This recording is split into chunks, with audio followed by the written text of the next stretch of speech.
Hey, Rena. Hey, Jayson.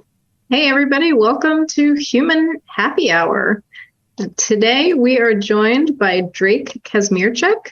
And Drake has a BA in 3D animation and film from Columbia College in Chicago and has been a 3D designer for over a decade. He has created 3D graphics for market research visualizations, government mobile games, and indie games. So, welcome, Drake, and thank you for being with us. Well, yeah, thank you for having me on. It's a pleasure. Excited to be here. Uh-oh, Jayson, you're well. Sorry. We can't. Sorry. My big fat finger hit the big small button. What is up with your shirt? October Games. What's that? That's my studio. I figured I represent it as I'm on the Ah, October Games is my game studio. Oh, nice. Okay, I don't know why I didn't know that. Is that in the thing? I'm surprised I didn't mention it. Yeah, I'll definitely put that in the studio. Horror Legends and Puppet Master the game is being made by. So yeah. Oh, nice. Yeah, I'll put that in the description and stuff for later and things like that. Yeah, so I already have a million questions, but I'll let Rena be on track first. yeah. So this is usually how we have our question list, and then we bounce around. I like to redirect us back to the question list, and Jayson likes to take us off. It's kind of a fun game that we play.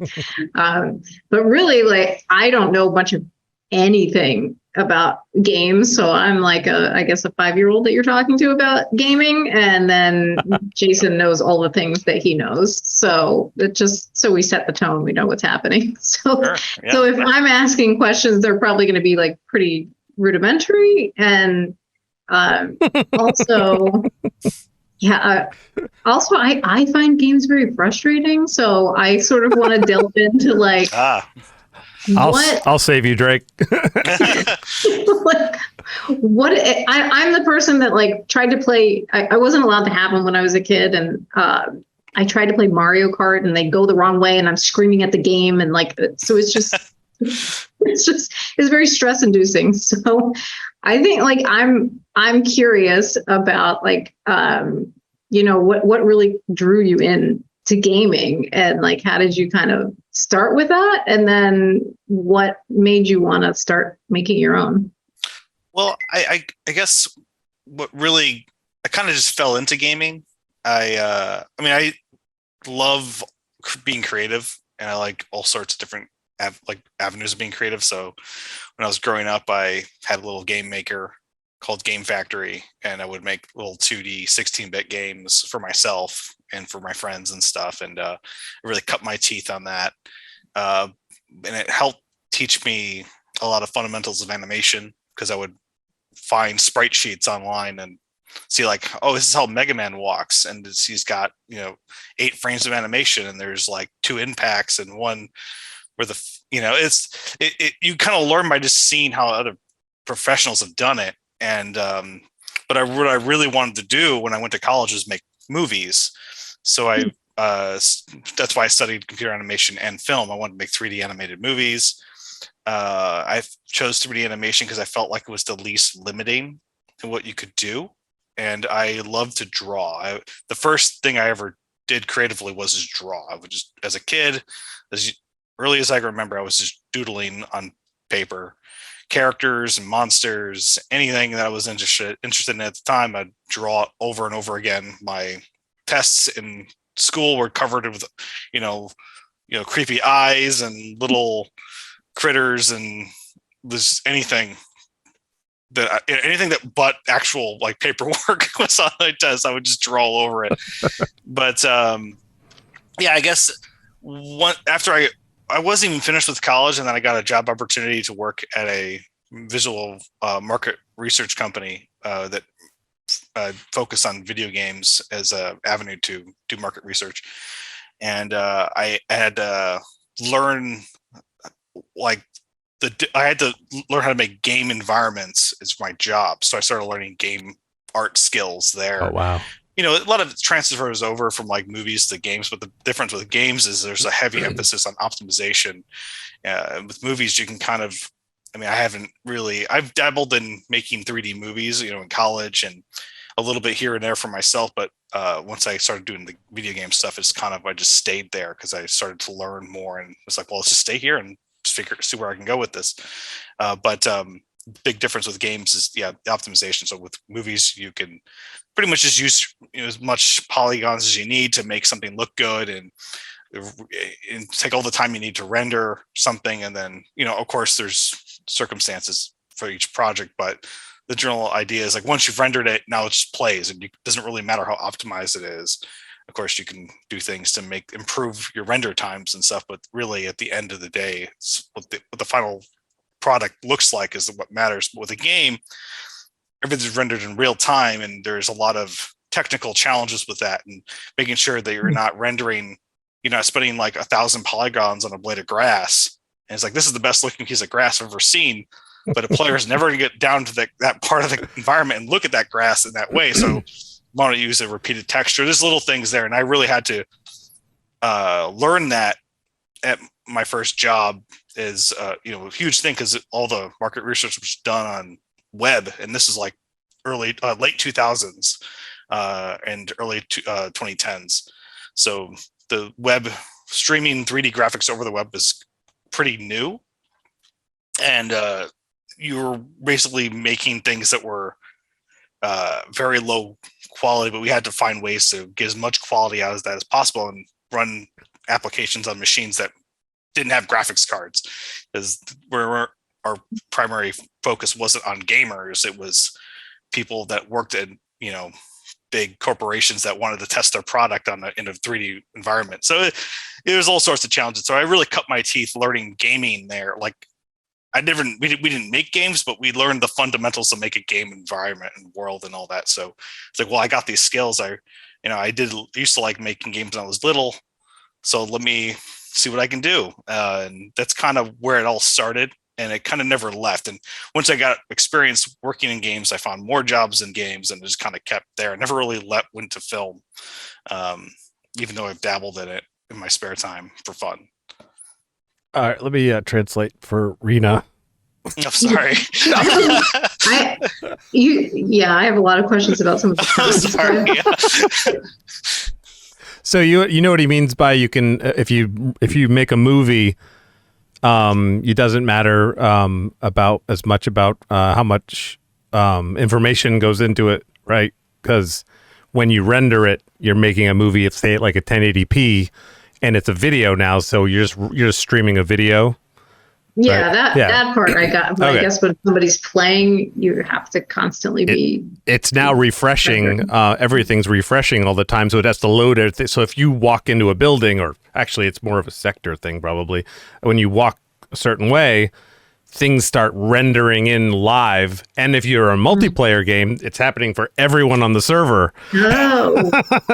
So you have to tone everything down, but still make it look good, so that it can happen live and then bounce off satellites and go through Ethernets and.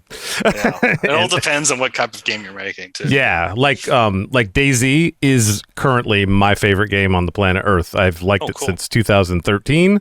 I watched Frankie when he was on Arma 2 mod, and that. I started playing that, and then I jumped into standalone, and I was there when you broke your legs if you went down a ladder. I was there when you couldn't jump, like all the way back there. And now that game is absolutely amazing, and everybody has a bad taste in their mouth about it. But it's coming back because Shroud started playing it. I never really could get into DayZ. I played a little bit of it when it came out officially on Steam, and it's just a big time commitment. Oh yes. It's like I'm gonna run for hours through these cornfields and woods, and then find a house, and here I found like some shorts and like a butter knife. Like, I guess I'm living the big life now. And I get shot by someone who's playing for 30 more hours than me, and I'm like, okay, now I'm back at zero again. Yeah, or the reverse. You're playing for 30 hours and some newbie comes in with a 22 and gets a lucky shot. And that's when it gets addictive. Yeah. Oh yeah. Yeah, it's like, I found this really good weapon. Now I'm gonna stick it out and see who I can pick off or whatever. Yeah. I've seen some pretty fun videos though of people holding people up like at gunpoint, like, no, give me all your stuff. And like, it's like real life. It's like, whoa, crazy that they're actually cooperating like that because they've been playing for 40 hours. They don't want to lose their stuff. There's there's consequences. That's what's great about the game. Most games, it's like, you die, you respawn, and you gear up, and then you die, and you respawn, and you gear up. DayZ, you can play for hours, and you're like barely surviving. You're sick. It's cold. You have a gun with 3 bullets, and do your taxes every year. Yeah, exactly. Like Oregon Trail or something. My reference is like Oregon Trail. That's actually it's sure. It's that's like a pretty Oregon good comparison, but like more military and zombies based. Yeah, I forgot about the zombies. Yeah, no one remembers the zombies. Yeah, the zombies aren't as threatening as actual people. Yeah, not at all. Oh wow, that's great. I also like 7 Days to Die. Do you are you into that at all? I have not played that either. Okay, we're gonna have to connect on Steam. Sure, yeah. You may like Horror Legends, actually. Okay. It's kind of a smaller version of DayZ, very smaller version, but there's also giant pumpkinhead monsters chasing you. Okay, what's the premise of it? Like, what? Tell me about it. Like, Horror Legends is this is burned into my brain. Horror Legends is a 5 versus 1 asymmetrical multiplayer horror game where one person gets to play as a badass monster and terrorize a group of survivors. Like Dead Before Dawn, kind of, or Death Before Dawn. Dead by Daylight. Dead by Daylight. Like that. It's not. Dead by Daylight did not inspire Horror Legends. We've been making Horror Legends since like 2014, and it's just taken a long time because I'm just most of that time was just me scrapping by trying to get stuff put together and finding the right people to work with. And once I started finding the right people, things started coming together in like 2018, 2019. Oh, that's awesome. But yeah, I was building art for almost 8 years before the game came out. And just random ideas. And I'm working on the design documents, talking to people. I ran 2 crowdfunding campaigns that failed. But yeah, I just loved the idea so much. I had to make the game. So that's kind of what that is. But it's got a lot of survival. I wanted you to feel like you're in a horror movie, and like, would you do the things that people in a horror movie would do if you would have be put against a monster or something? I'm excited. I want to play it now. That's awesome. That is because people always yell at horror movies. You're like, why are you doing that? Like, you should go that way. And so that's a cool premise. Yeah, you'd be surprised how often people do the wrong thing in the game. Like, because you're like, oh, well, you're in the movie. When you're watching a movie, you're calm, you're collected, you're eating popcorn. You're like, why would you go upstairs? But when you're getting chased by a werewolf, you're like, you're making horrible decisions. Yeah, it's because you're panicked. So it's kind of fun to see that stuff play out. Like, especially in Horror Legends, I've seen people do some really weird things. Like, we have I've seen people walk up to the giant pumpkin monster with a scythe for a hand and just start punching him in the face. I'm like, what are you doing? He's going to kill you. And then they die. And they're like, why? What made you think that was going to work out for you? And it's kind of funny to see that. I guess in games, you just feel impervious. I think you could cut the pumpkin monster's head off with the scythe, right? Well, the pumpkin monster's got the scythe. That's the problem. Oh, you don't have the weapon. I mean, I've seen people just walk up with nothing and just start punching him, and it's like, you're just annoying him. Okay. He's gonna turn around and he's gonna take you out. But, now is it like they have to work together? The people in the if they choose to. Yeah, you work together to complete objectives to escape. And it's all based around, it's got a very Halloween vibe to it. So there's like good witch and a bad witch, and they're kind of running the objectives. You have, there's a good witch trying to help you escape, while a bad witch is trying to keep you in with the monster. They're not players. They're just like the objectives. So there's like effigies you have to burn to like unlift this curse so you can get out of the environment. And it's all fantasy and like exaggerated. For fun. It's very tongue-in-cheek horror. It's not to be taken too seriously. Like, that's cool. Because I have a hard time with horror games. I'm terrible. I'm terrible at them because I'm afraid I get really involved. Like Silent Hill was terrifying to me. Oh yeah, that's absolutely terrifying. One of the greatest yeah horror games ever. Oh my god! And I'm afraid in the forest. That's the one with the cannibals, right? Yeah, it's very scary game. Yeah, that's very. Yeah, that's pretty horrifying. Yeah, and the scariest game I've ever played to date is Call of Cthulhu, and I've only played for 3 hours and I stopped. I have not played that yet. I actually have played a little bit of it. I have it on Steam, and I've been trying to I don't have a lot of time to actually play games nowadays. I'm making them most of the time. When I do, I'm like, what do I do with my time? I just end up going to sleep. But but yeah, I've I played a little bit of that game, and that was pretty interesting. Kind of gave me some Morrowind vibes. Oh yeah, Scrolls. Yeah. Yeah, except oh my god, the thing that scares me the most in games is when nothing's happening. Like you're just walking down a hall with that's kind of shaded green a little bit, and there's doors on each side, and oh my god! But the game, there's no music playing. You're like, oh yeah, really quiet. Something's gonna happen. But the game you're describing sounds fun. Like it doesn't sound like that. It would terrify me. It sounds like it would be a really fun with startles. Like it would have there's startling some startles. Moments. Yeah, and, depending on the player playing the monster, I made one of the reasons I made Horror Legend, or wanted to make Horror Legends, is because I like to scare people. It's fun, like playing the monster and like hiding in a closet and just like jumping out and scaring someone is a thrill. Mm-hmm. And I wanted to give the monster player all the opportunities to do that. And there's even characters that have mechanics that only help them scare people, not really kill them, but it's fun, so I want to leave it in there. Like we have a killer doll character who when you play as her, the map is populated with fake versions of her, just other dolls that look exactly like her, and you can pretend to sit down and be one of them, so they don't know which doll's alive, which doll's inanimate, and the players are just walking through the environment. They're like, I don't know which doll is going to attack me. And they start, if you attack the wrong doll, it's like there's a penalty, so you don't want to like make the wrong judgment call, so you're kind of like nervous around these things, and they just have these beady eyes, and it's fun, especially when they don't see it coming. You like jump up as the doll and you're alive running around. They start to freak out. I always like to get someone with that scare, and it's a lot of fun. Oh, awesome. Mm-hmm.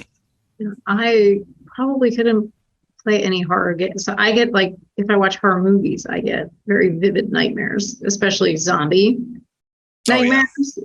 So yeah, I don't know if I could. My wife's terrified of zombies. Does not like zombie movies. Yeah, like just the thought of like being eaten alive is just it's just horrifying. Yeah. Oh yeah. Yeah, especially because zombies have that like great white shark thing going on where they don't care, and the more you scream, the more they get a little nuts. Oh yeah. Yeah, that's creepy to me. Lions too. I don't like that stuff. I don't like it. Yeah, not at animals. all. Yeah, nope. Keep screaming. I don't care. Yeah, right. Just great. Yeah. What engine do you use? Oh, we use Unity. Oh, nice. Mm-hmm. Now, that other Unity games, is that like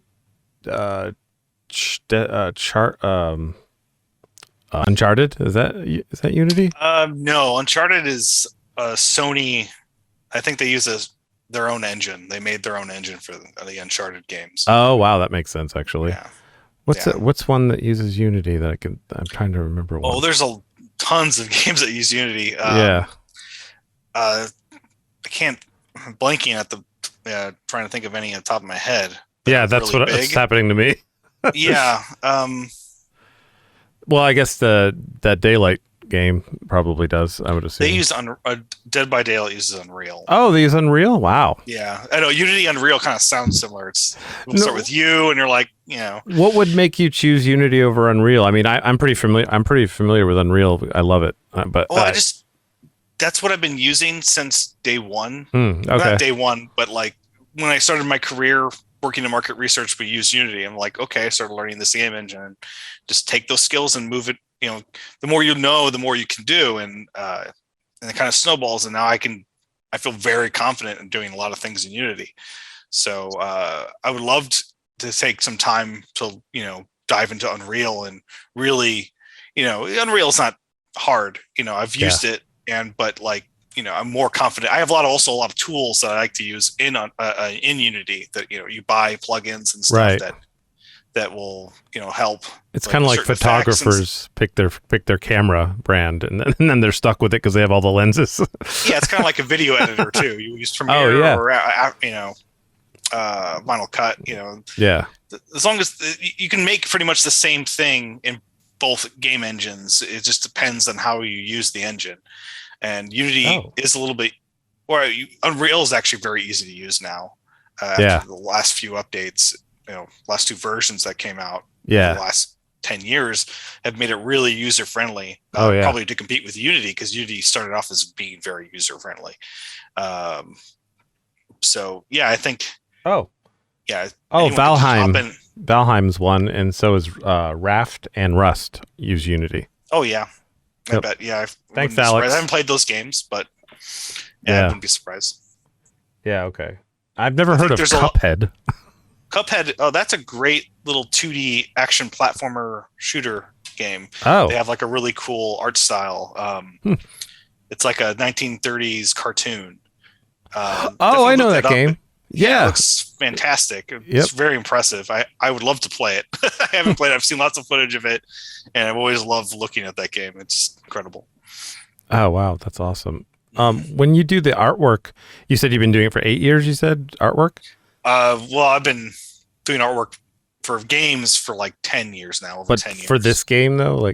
This Horror Legends? Yeah, I would say getting close. We started in 2014, so probably 8 years now, yeah. I would make characters. I would come up with ideas, and I would just make the art. Well, I guess the reason I would make the art is because I would have a couple people that are like, okay, we got to make this project. I want to make this multiplayer horror game, and get some people together, and we'll start working on it. And people get flaky, but I'm sitting in my room making character models, environments, and I'm getting all into it, and I'm like, okay, where's the code? And the programmer is just like, I'm not really interested anymore. And I was like, oh well, crud, I just spent like weeks making cool stuff, but I got this cool stuff and I really want to make this project, so I guess I'll put a pin in it, and then until I find someone who wants to make the code. And that's kind of why it took 10 years to make the game. I would find a new programmer, we'd work a little bit, didn't really pan out, and I would make more art because I get more excited and make more characters, and they're like, oh, I guess it's not what's happening, and I put a pin in it. Or I run a Kickstarter campaign, make a lot of stuff to promote the Kickstarter campaign, and it doesn't pan out, put a pin in it. Make trailers. I fell in love with this idea and had to make it. So whether it was going to be successful or not, it was going to happen because it just really wanted to play this game and make it, because it just was burning in my head. Oh, that's great. So what happened when you finally finished it and showcased it? And I think we have on here that you've shown it. Is this the game that you've shown at conventions? Can you talk a little about that? Yeah, I've went to, in 2015, we were launching our Kickstarter campaign, and I was like, well, we got to promote it. And we went to a local horror convention in Seattle called Crypticon. And I was like, well, all right, well, there's a lot of horror fans there. There are probably some gamers in there too that would love to play this game. And at the time, asymmetrical horror games weren't really a thing yet. There were a few like Evolve and, Damned, but no one, you couldn't really play as like the iconic horror archetypes, from the movies that you wanted to play as those type of characters in a game. And so I wanted to market towards that crowd. Went to Seattle Crypticon. We had a booth, and I had a trailer playing, and I would tell people the Kickstarter. And then we had 2 rooms sectioned off, and we made a maze where it was mostly just tablecloth and pipe that we make walls out of, like really lightweight walls. And we had a guy in a punky costume, which is the main character from Horror Legends. The monster is a pumpkin head monster, and we had made a costume for a friend of mine to wear it, and he acted in there, and he would roam the maze, and you have to get through the room without getting spotted. It was actually like a demo, but in live action of what the game could be like. Oh, so you and a group of friends would go in this room and try to get through without getting spotted. And it was like flashlight tag. If he saw you move, he would point at you, and then we had someone in the room pull you out from the beginning, so you would lose and you have to try again. And we had a huge line of people playing this thing, and some people wanted a bigger challenge, so I went in there and added like candles. They had to find candles and bring me the candles. If they get through the whole maze, they got a prize. I gave them a poster and like some swag that we were giving away at the booth. We would have normally just gave it away, but I was like, let's make them work for it. And no one knew what the costume looked like, but until they were in there, which added a lot to the fear factor. There's a group of like big dudes who were like, I want to go in there and do this. And they would get in there, and then they would see a glimpse. First of all, they set the stage. It's dark. There's a strobe light. We have eerie music playing in this room. And these guys would walk in, they would see this maze, and then they would get a glimpse of him in the distance of the maze. And they're like, not doing this. And they would just run out the other end. Yeah, that'd it was be me. just like, it made me smile. And it's like, oh man, this in game form would be amazing. Mm-hmm. And there wasn't even obviously you can't have combat or anything like that complicated, but it was the fact that they had to get through it, and if he walked by, they'd have to stand still. It was really fun to watch. Neat. Love to do that again sometime, but it was really huge production. I was really pushing hard to promote the Kickstarter, which I think it pulled away from the focus of the actual game in retrospect, but it was a fun experience all together, so I'm glad I did it. But is this on Steam? Yes, Horror Legends is on Steam. All right, I'm gonna get it right now. Oh, thank you. Not kidding, I am. Thanks for the support. Sorry if I warning, just fair warning, there's not a huge player base, so whatever. We have bots now, but they're kind of stupid. I'm just gonna be honest, not gonna. I'll try it. I love it. I want to try it totally. We should try to stream and try it together. It would be a good team building game. We could all the human happy hour people could play it and try to get through, and maybe Drake could be the bad guy. Oh, I would love that. That'd be fun. I'm not kidding. I'd love to. I would make it fun. The cards are stacked against us because he knows the game inside and out. I'm a quick learner. I wouldn't play to win. I would play for fun. I'm really doing this. Okay, what's the name again? Horror Legends. Also, probably not the best title. It doesn't really but I like that title. But I think it's when you search for it online, it doesn't really pop up right away. Sorry, I'm looking at it now. No, take your time. I'll just. Okay, so you can get it for $4.99, which is an amazing price, by the way. That's awesome. And what's the $15.97? What? Oh, all the DLCs. We have DLC. Downloadable content. Yes. Yeah. Two of them are just skins for if you want to help support. One of them is literally called the supporter pack, which is just some skins of some of our, characters in the game with the game's logo on the shirt, kind of like this, but with the game's logo. And it glows in the dark. And we have monsters have like glowing blood splatter skins that are kind of neat looking too. It doesn't really give you an advantage actually, but it's cool. They show that you really you like the game. You want to support us even more, we could definitely use your help. So you go the extra mile and buy those skins. But you're just getting some skins. You don't get any other advantages. Yeah, you have a very positive rating. That's not easy to do on Steam. No, I worked really hard. That's great. My team and I have worked very hard at that. Very small team, but worked our butts off on that thing. Oh, that's awesome. So tell me, because I again know nothing about talk about that. Why is it hard to get a high rating, and how do you do that? And Drake, what do you feel like your team did? Well, I think just to get a high rating, I think you got to make something, be honest, and just make something from the heart, and make something that you want to play. And the people, I think, everything's subjective, so you don't really know how people are going to react. And but I just know that I love this game, so hopefully people see the same value in it as I do, and luckily the people that have reviewed it have seen that value and given us a good review, and I appreciate that. The only few bad reviews that we do have are like there's no one playing, and it's like I'm doing everything we can to fix that, and it's really hard because it's a marketing thing, and we're pretty much working with table scraps as far as development costs, and we have no funds to just dump into here's an ad on Facebook that's going to show up because we need like some major funds for that. And the way I was approaching this I don't want to shift topics too much, but the way I kind of approached starting when I started October Games, I didn't really want a publisher at the time because I wanted to just make what we wanted to make. We didn't want any restrictions. We didn't want to be forced to hey, you know what's really in right now? Dinosaurs. Could you put a dinosaur in your game? I guess, but it's going to take away from the things that I think would be better for the game. Or everyone's loves roller skates. Can you give Punky roller skates?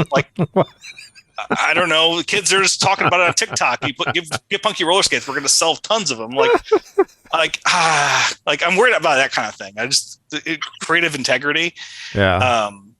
I highly value creative freedom, and partially why I'm indie and not working in AAA spaces. I just want to make things. I learn these skills to make things I want to make, not necessarily make what other people want to make. Maybe I'm shooting myself in the foot for a future job, but that's just kind of my honest feeling is why would I want to learn all these crazy skills? I'm going to do it for someone else when I want to make my own things. Yeah. So that I understand. See, that part I understand. It's a lot of hard work. It's a lot of hours. It's not healthy either. There's a lot of hours sitting in front of a computer, slaving away, stitching vertices together, or going over numbers on character stats and trying to figure out why this character isn't working, and testing, or all of a sudden this character's arms are not are messed up, and I gotta spend my Saturday going through all the bones on a character rig to figure out why this character is messed up. It's just a lot of uncreative work that needs to be done, a lot of painful work that needs to be done. So I want to do it for something I love, and that's the big draw, and hopefully someday that it pays the bills. Yeah. Right now it doesn't really do that. It's kind of a hobby.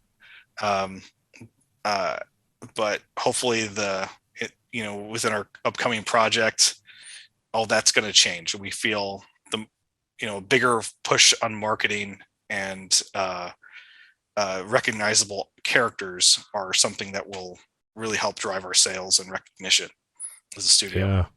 How often do you guys do updates?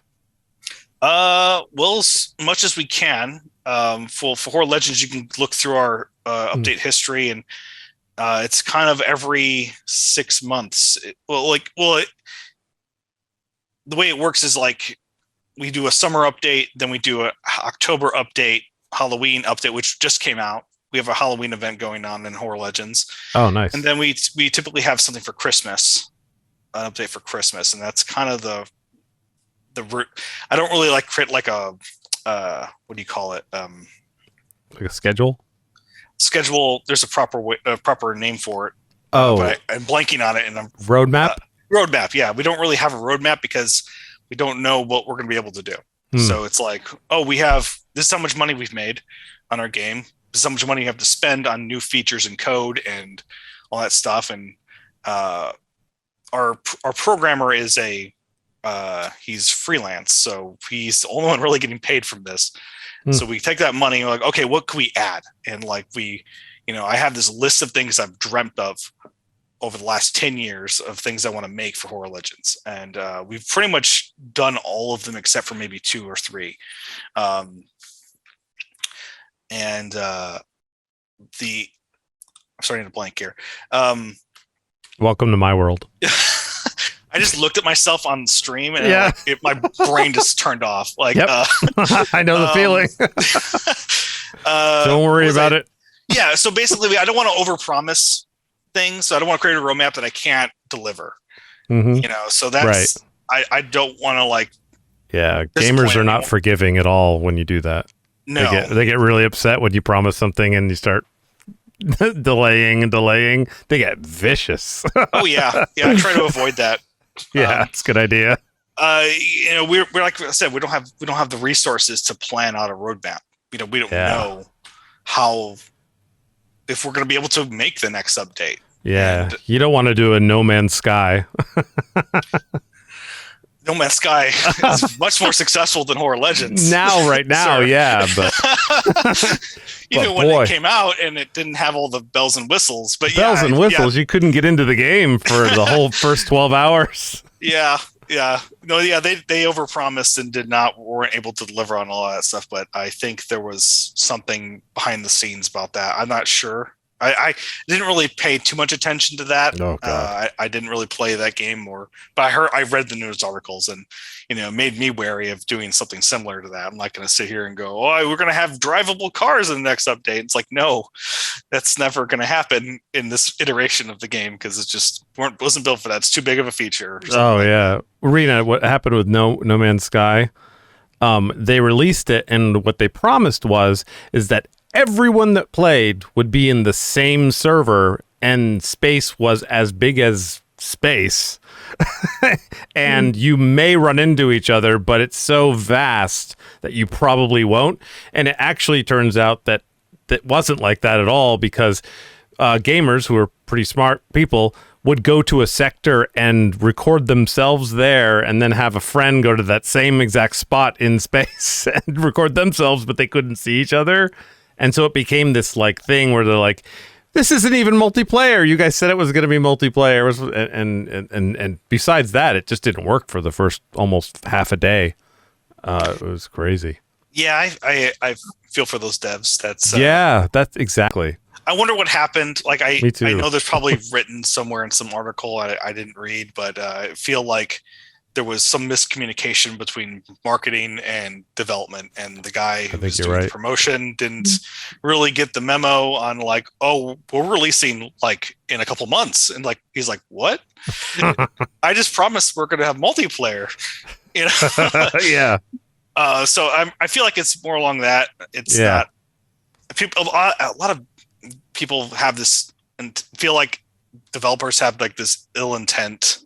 I know their news or posting or anything that they do. I've been accused of being, not having the gamer's best interest at heart. And it's like, no, you guys feed us, like, of course, like everything we're doing here is in your best interest. We're not trying to like take anything from you or steal from you, or we're not lying to you about features or anything like that. Like you can completely play Horror Legends for free with our demo without any risk. Like I want to be completely upfront with what you're getting and what you're paying for, because it's not a perfect game. I understand that, like but you have every right to like know what you're getting into before you give us your money. So that's kind of the way I go about it. Probably not the best way to make money, but I don't want it to make anyone feel like I ripped them off or anything like that. I like that. I think that's great. So how do you tell how gamers feel? They tell you. They will tell you. Like reviews or how's that? Many ways.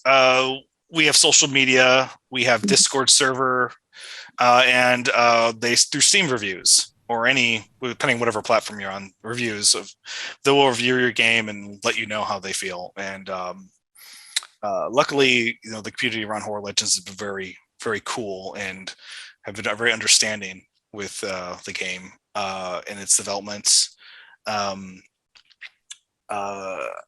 we've definitely listened to their feedback, and a lot of the game's there's been game features have been added because people suggested it to us on Discord. Horror Legends started off as an early access title. So people they would play early builds of the game before it was very raw, and they go, this is cool, but it would be cool if this happened, or like this attack's too strong, or I feel like the chase mechanic here isn't really working, and we would look at that. We don't really have like a huge dedicated testing team, so the early access model really helped us get that data. I would watch every video and stream on Horror Legends to get any information that could be useful to like fix a bug or fix some balance issue or just something that felt like a rough edge that I could sand off on the game anywhere. Like I just did something the other day. I saw a stream of Horror Legends. I saw like, oh, maybe, this should work like this instead. So let's just tweak that feature a little bit so players won't get confused as often. Like flashlights were turned off at the beginning of the game, and people would spend 3 or 4 games like, is there a flashlight in this game? I'm like, yes, there's a flashlight. It's like no one looks at the controls before they play. They just jump in. Yeah. And get frustrated when they don't know what they're doing. And I'm like, well, I guess I have to have everything kind of laid out for you. So you're not as frustrated. So it's like, well, an easy fix, just turn the flashlights on when the game starts. And then that way they know they have a flashlight, and then they'll look, if they want to turn it off, they can look to find a way to turn it off. Right. And now you've taught them that there's a flashlight and they're not going to be running through the dark, the whole game. And you're like, one of the objectives requires a flashlight to use. You have to shine a magical flashlight on some magic like shield around an objective. And they're like, there's a flashlight here. It says we need a flashlight. We got to find a flashlight. Like, no, just press the T button. Just press the T. Wait a minute. At the screen, it's the T button. Like there's a flashlight. Flashlight is T?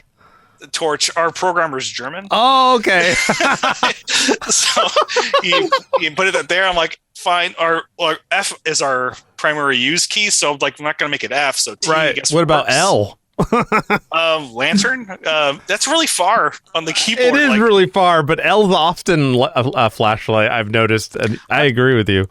I've never noticed that before. T is chat usually. Yeah, we have Y and U, I think. That's cool. Forgetting. You know what though? We're supposed to. You're right though. We as gamers, we're supposed to look at you lay it out there for you. I mean, do you have a tutorial at the beginning where like it says anything like that, like little bubbles and stuff? I made a comic on how to play the game. I took screenshots. I made it like kind of fun. You can read. Basically, it's like those old manuals you used to get in. You buy a game, you get to read the manual, and sometimes they have artwork and make it fun to like learn how to play. That's what we did with Horror Legends. Reason why it's cheaper. Well, it's not cheaper. It's a lot more work for me. I have to draw and design and write how to play the game and lay it out in a way that you can understand. But it doesn't require me to pay our programmer to make some complex, like single player tutorial with prompts and like button presses. And, all that stuff is very expensive and time consuming. You have to test that, make sure it works. It doesn't break. Like, it's like, you want a tutorial or do you want a new legend monster to play as? Like, those are the two things. Like, I can just show you how to play. You just take a second and flip through this like comic book that I made for you. You'll get the basics, and then just jump in and kind of figure it out. Look at the buttons. It's all there. But people want to learn the game as fast as possible. I don't blame them, but like, there's a restraint there. We don't have the funds or the time to really make something that complicated. Maybe if we were a team of at least 6, and we had money, maybe, but we're a team of 2.5. 2.5. Our programmer is part time. He works when we have tasks for him, and then it's me and my business partner Nick, who is the sound designer and level designer. He helps design levels and helps me balance characters, and we basically clash ideas together, and we take 2 rocks and make a diamond. And it's been very, very beneficial, having someone to like do that with, otherwise it's just me by myself and testing things. But and our programmer, we're like, hey, we want you to make this character that can teleport and have crazy like attacks, and we have this mechanic with her where you have to use holy water on her, and it's like, he's like, what? And it's like 4 or 5 like task cards breaking down, or I just break it down and like, okay, must be able to do this feature. If you press this button, does this, and it doesn't make any sense to him, but he just does what we lay out, and hopefully it works, and we test it out and it works. Doesn't work, we can bring it back. It's like, it's not fun, but it works. It works to a point. I'm learning there is a lot that goes into thinking video games. Oh yeah. There's my business partner Nick and I had this 4-hour conversation about the jump button one night. So it's like that's how nitty gritty it gets. It's like every little thing matters. Like if one number is off, the game could be broken. Like we have a werewolf in our game, and I'm very adamant on making this thing feel and play like what you would expect a werewolf to play like. Like we can balance this thing so it's fair very easily, but like it's not going to be fun for the werewolf player or for this cast, which is our survivors. And like we were trying to like, okay, if the werewolf's too fast, he's going to just turn everyone into hamburger in like a second. So we have to slow him down. But then the werewolf player feels like they're not fast enough because they're expecting a werewolf to be really fast because it's an animal. It's like a lion. So like it's got to be moving fast. So we have to come up with new ways to make that feel like it's fast, but also make it so they can't just catch someone and kill them in like a second. So there's many nights talking about the werewolf. The werewolf was very tough to balance. And I think we sit in a really good spot right now. What did you come up with for the werewolf? Do you have like, they have hold up like a cross or silver bullets or something, or like silver sword? You can find a silver sword on the map, and you have to download werewolf twice. And not to get too nitty gritty into the mechanics, but we have a downstate system in the game. And some characters use it, all the survivors, cast members use it, and some legends use it. So if you reach 0, your character will enter like a injured state where they're kind of like they can't move and they can't attack or anything. And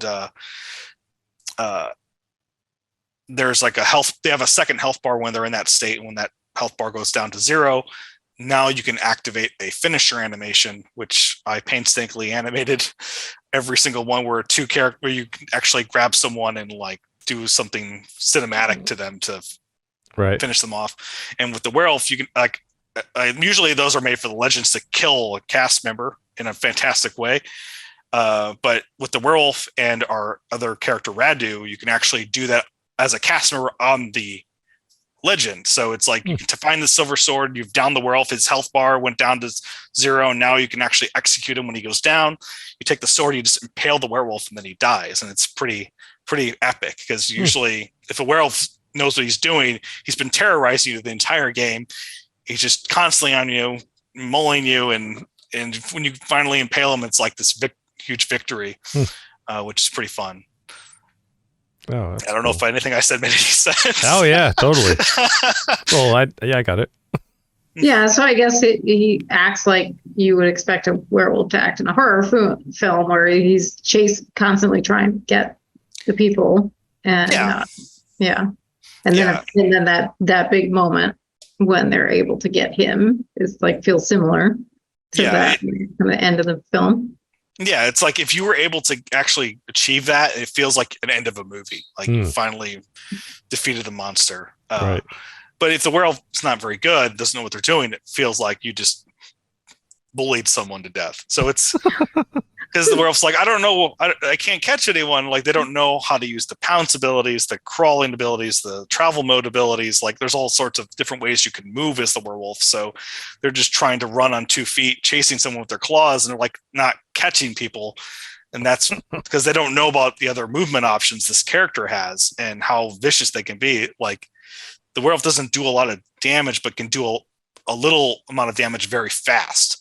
And that's like what it's all about with that character, where other characters like Punky have this giant scythe can do critical hit damage to you in like 1 or 2 hits, where the werewolf can hit you like 10 times and then you'll go down. But it's like you want to be able to survive these encounters, these creatures, and be able to react to them, but also make the creatures feel like they're powerful. So it's very tricky. This is the hardest type of genre to start off on. Yeah, I was just thinking that. It's so hard. Like you're better off making something like a single player RPG, not even an RPG, maybe just a platformer or something. Doom again. Yeah, just make something simple. My dream game was this the most complicated multiplayer game genre ever. It's a multiplayer game. It's like video games are hard. Multiplayer games are very hard. Asymmetrical multiplayer games are even harder. Yeah. I kind of fantasize about making a non-asymmetrical game where it's like that's gonna be easy to balance. Right. Like I feel like I can do anything now. Oh wow. What are the different creatures? Who are they? We have Punky, our pumpkinhead monster. He's kind of like the big bad, the first legend I designed, the most fleshed out character wise and lore wise. There's actually 2 versions of him in the game. There's a human version of him before he becomes like this monstrous pumpkinhead man. And he has a backstory. What's his backstory? I like the story elements.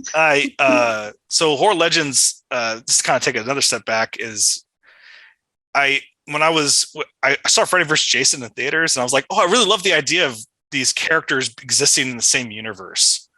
Like, and with Freddy, Jayson, Leatherface, Michael Myers, like that fan base always kind of fantasizes about them existing in the same universe and like interact with each other.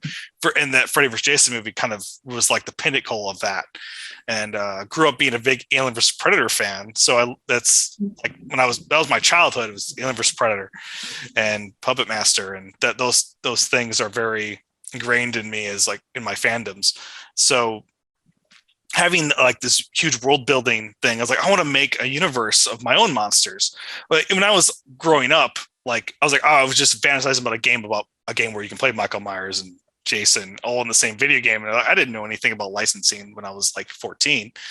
So Horror Legends goes back. It was in my head that far back. It's just something that, as I got the skills, allowed me to actually see it through. But now that it's like, okay, once I got older and realized like, okay, I'm not getting a license for these characters, and lo and behold, there's Dead by Daylight actually achieved that. But I was like, I'll still make my own characters and put in my own universe. And I want to make characters that feel like they are similar in tone to those older characters from the movies. But I want them to feel like they're not just rip-offs. I want them to feel like they have their own lore, and you can actually be a fan of both and have them coexist. Nice. So Punky is kind of like, I did a lot of studying of, Nightmare on Elm Street and, Child's Play, Pumpkinhead, of course. But, I think Punky's, well, I guess I'm kind of getting ahead of myself because Punky actually started off as a game mechanic first. Like I wanted his whole mechanic was like, there's these objects in the map that prevent him from dying permanently. And I was like, okay. And I was originally gonna be like a zombie, like legend or some type of monster in my game. Like it's gonna be like a zombie, or you have these like things on the map that spawn zombies, and he is actually a zombie you have to kill.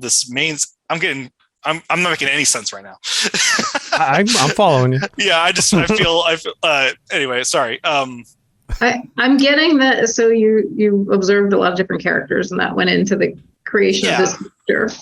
Right?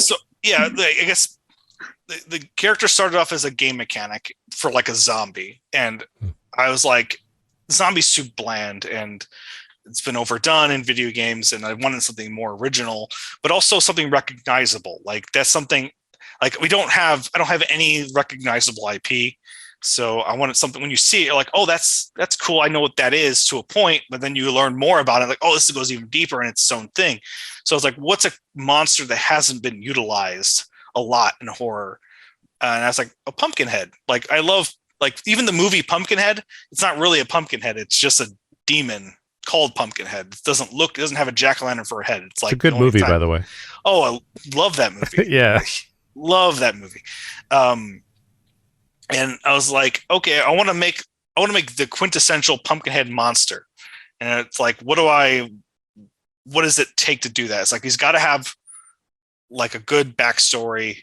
He's got to have good character, and you got to hate him. He's got to be irredeemable. Like, so when I say I studied like Nightmare on Elm Street, I like looked at what made Freddy Krueger, like that's the tone I was going for. Like someone like Freddy, like he's very fun, like evil, like Freddy's like kind of the rock and roll version of a slasher, where you're not really like you kind of you love to hate him, type of character, but he's also irredeemable. There's nothing redeemable about Freddy Krueger. Right. And I wanted to feel that I never want to like make it like you feel sorry for Punky or anything like that. So I was developing his backstory. I made sure of that.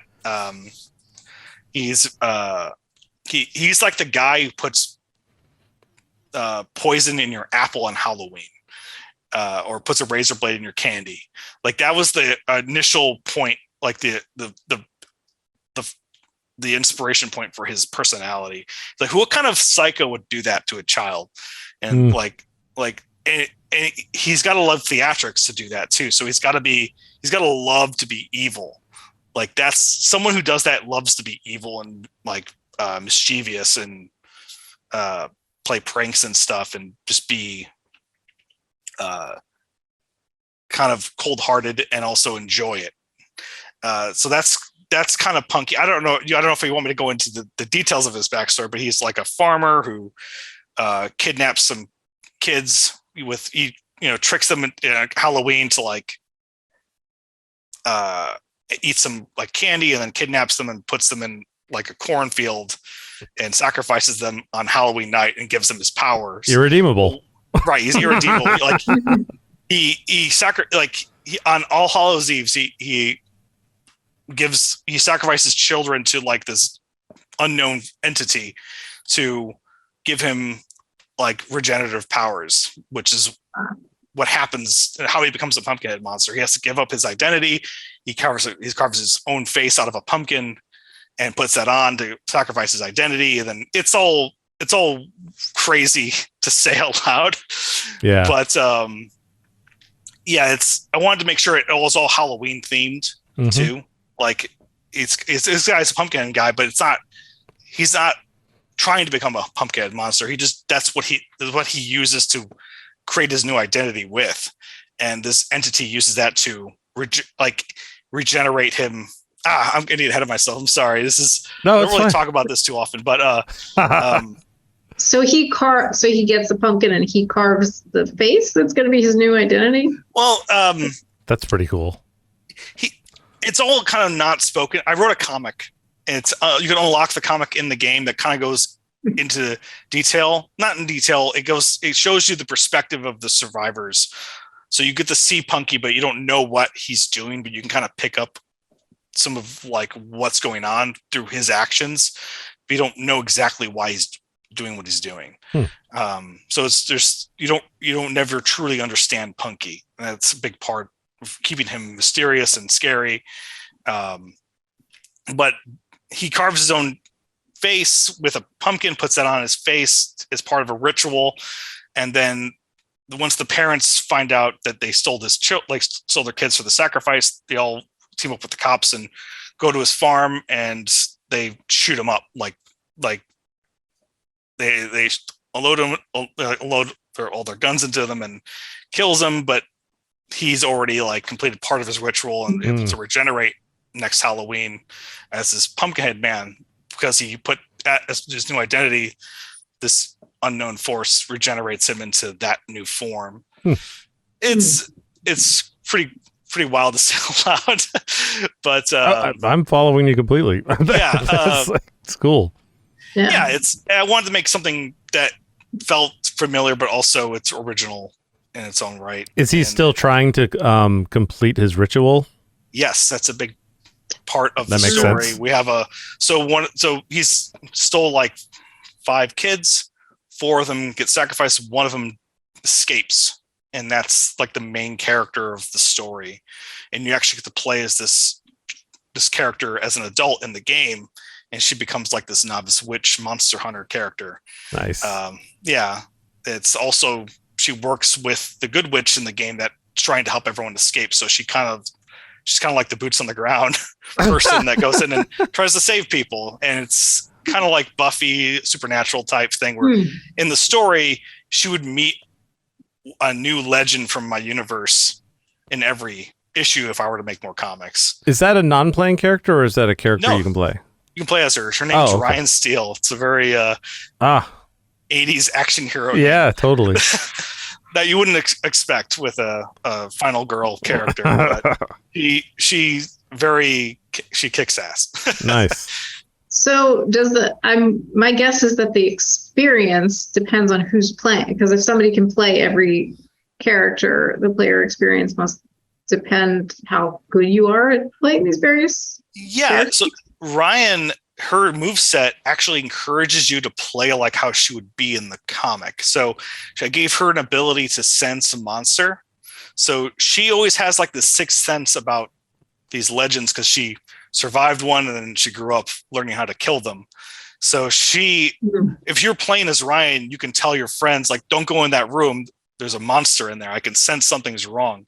And it makes you kind of play like how she would, how I would want her to act in the lore. And she also has like unlockable skills, like with, she has got 3 spells that she could use in the game she's a novice witch, so she can do, very simple spells like a very light healing spell, or she has like a force push ability that's pretty hilarious to use. And she can shoot a fireball, but you have to spend experience points to get all this stuff, and you can only use one at a time, so it's not like broken, but you get the sense that this character is here to fight the monster and help people escape, rather than, she's not caught up in it. She actually put herself in that situation to help the other people escape, so she's got some extra tools to help people survive. Neat. Like sensing monsters. So Punky and that's one werewolf. We have a pumpkinhead monster. We have 2 pumpkinhead monsters. We have a undead slasher character that is very reminiscent of Michael Myers or Jayson Voorhees. He's named Killer Keith. I didn't name him, but a friend of mine, I didn't design him either. Visually, a friend of mine named Gage Linston did the art for him, and we used a prototype of that model in like early stages of development, and we fell in love with it. Like, it was his model, and we just like, hey, do you mind if we use this for testing? He's like, sure. And then we were testing, like, we really like this character. We just have it. And he's like, yeah, let me remake it for you. And he remade it for us and gave it to. It's really awesome. But he's a masked undead slasher character who works at a junkyard. And he's got a combat knife and sharpened rebar, but he can throw at you. He walks, he doesn't run. So it's very hard for him to catch up to you by just walking, but he can like warp around the map and catch you off guard. He does a lot of damage. He also is very hard to kill. Like, if you unload a gun into him, he's not going to die. You have to be really like coordinated to kill him. Like, you have to take everyone has to work together to kill him, and you can call the cops, and the AI cops will appear. They can help you kill him too. It's pretty wild. He also has you can put like toxic gas traps on the map that like block entry points to slow down players from like escaping. That all it does is slow them down and reveal themselves to the legend, so the legend can kind of counter them. We have a werewolf, which I've talked about, and we have a killer doll, which I talked a little bit about. Is the doll small too? The doll is Chucky size. I did that on purpose to reminisce of like, here's what I want to make a game like I love killer dolls. That's like that's one of my favorite subgenres of horror. I love killer dolls. That was said. I like that stuff. So my favorite horror films is like Puppet Master and Child's Play. So like I gotta try making like what it would be like to make a Chucky type character. So yeah, we took it's the same scale roughly, and very reminiscent in appearance, but it's our own character. It's got our own backstory, completely different lore wise than Chucky, but it's just like, if you're a Chucky fan, you're going to be like, oh, I want to try this character and see how it feels. And it's a girl named Corey, who is a doll maker who gets killed by a doll manufacturer by accident, and then they hide her death by putting her body into a vat of plastic that they use to make the dolls, and then that's how she possesses the dolls. She's more than one doll. She's not just one. So she can control all the dolls in the lore. But we have a chainsaw maniac character named Psycho Phil. So after we got Killer Keith, I'm like, let's keep this weird name train going. And I was like, here's Psycho Phil, and he's a shirtless overweight guy with a chainsaw with a weird mask chasing you around, very Texas Chainsaw style. He's got a crossbow, and he has a doll too. He's got a Corey doll with him, and the reason why he's a psycho is because this doll convinced him to kill for the doll. Nice. So if you run out low on health, and as a psycho Phil, you can talk to the doll. The doll will give you a quick pep talk about how everyone was mean to you and you should kill them. And the doll refills your health, and you're back at it. Oh my God, that's awesome. And everyone can hear you talking to this doll. You just hear like this creepy conversation with this muffled masked man and this doll, and you're like, what is happening? I'm getting away from that. Yeah. It's they're very I love those two characters because they work together in the lore. Like Phil he works at a department store on Black Friday. Nice. He's been working at a department store for a very long time, and on Black Friday they get the shipment of dolls in, which are the same dolls that Corey dolls, and he basically falls in love with this doll. Not like he loves the doll, and his coworkers make fun of him because of it. And then when they lock the store on Black Friday, the doll they pick on Phil and all this stuff, and the dolls the Corey kind of just like convinces Phil like, oh, these are bad people, we need to I need to write this out. I don't know if I want to just talk about it like that. I feel like it just sounds terrible. It doesn't. No, it doesn't. There's like this on Black Friday. Yeah, this doll convinces this stockroom employee to like kill everyone on Black Friday, and then they escape together to go take her revenge off on the toy company that killed her. So, and also the mask that he's wearing is like a robotic Santa head that he took the rubber off. So that's why it's got a beard, and it's got like these green glowing eyes because it's meant for like a robotic Santa in the store on Black Friday. And Phil actually has an unlockable Santa Claus outfit. So it's Santa Claus with a killer doll, essentially. But the Santa Claus kind of acts like Leatherface a little bit. So it's all over the place. Is the doll an elf? Just curious. No, it's just she kind of looks like a little maid. Oh my God. It's so bizarre. So much worse. It's a weird doll. Yeah. It's meant to be a little weird. Yeah. That's not the same. You said there was like another little girl doll. This is This is the same doll. Same doll. So these two characters work together. Okay. You can play as them separately. I see. All right. I was thinking there were two dolls, but all right now. So that's the partner to him. Yeah. He has this doll with him, and basically he becomes a killer because of the doll. Are there any other legends? Yeah, we have another legend called Edith, who is like this demonic ghost woman. Nice. We call her the night terror. It's like kind of inspired by that idea of when you're asleep in bed and you get sleep paralysis, you always see that black figure in the corner of your eye that's staring at you. It's kind of what Edith is, and she's very different from all the legends. My business partner Nick designed her gameplay, and she's just like you have to use holy water to defeat her. She teleports around the map. She's got duplicates of her, kind of like Corey, and it's pretty complicated, and a lot of players don't know how to like play as her or how to react to her at first, and kind of like the other legends are a little easier to like pick up and play, but this one takes a bit to understand and master, which adds a lot of depth to it. It gives you something to kind of like really chew on as compared to some of the other characters. Does she float? Yes, she floats around. Nice.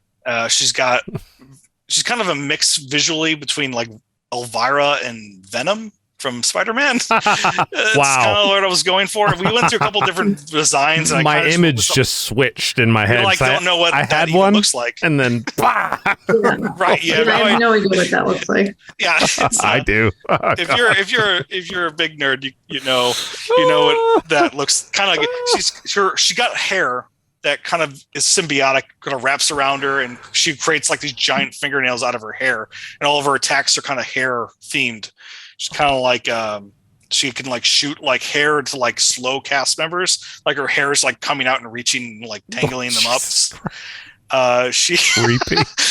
I'm probably gonna be like one of the weirdest guests you've had on this podcast. I hope so. Wait, so these are all so people great. can play as like all of these horror characters, but are there people playing as like people? Yeah, Like, the survivors. The survivors, yeah. I didn't even get into them yet. Right. Yeah. Each legend is kind of its own chapter in think of it as like a comic book.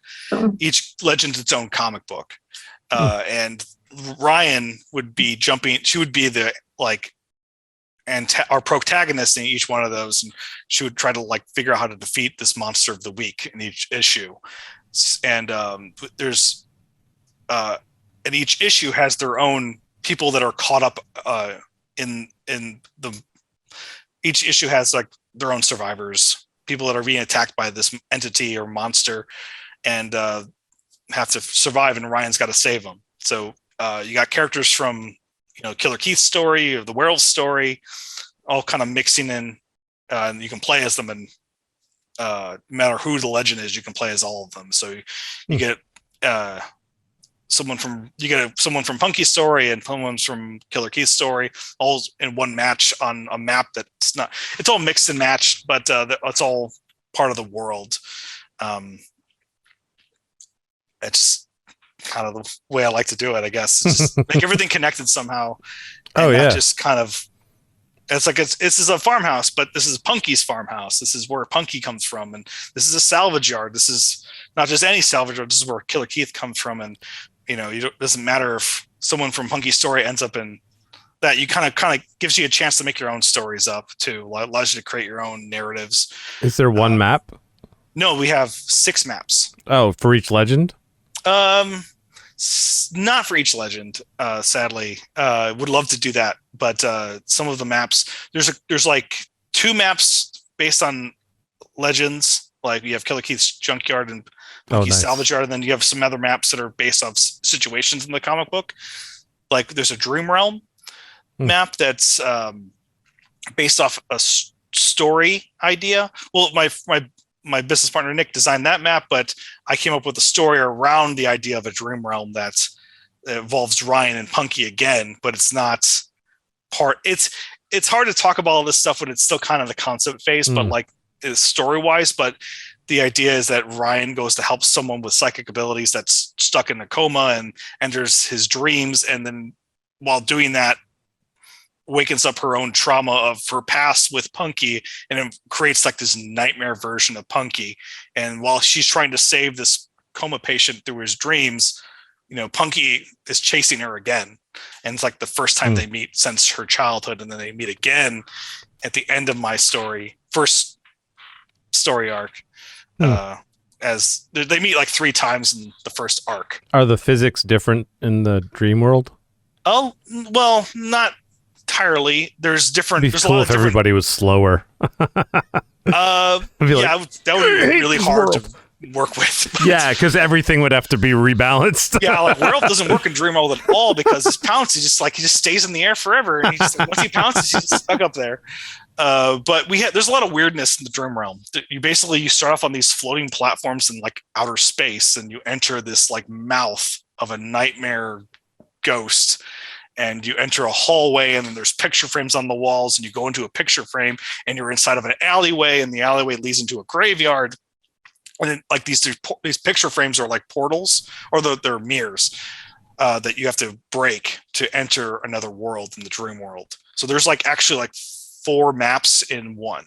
You have these 4 different environments. Like the graveyard leads into a clock tower, which leads back into like these floating space rocks that leads you to like escape.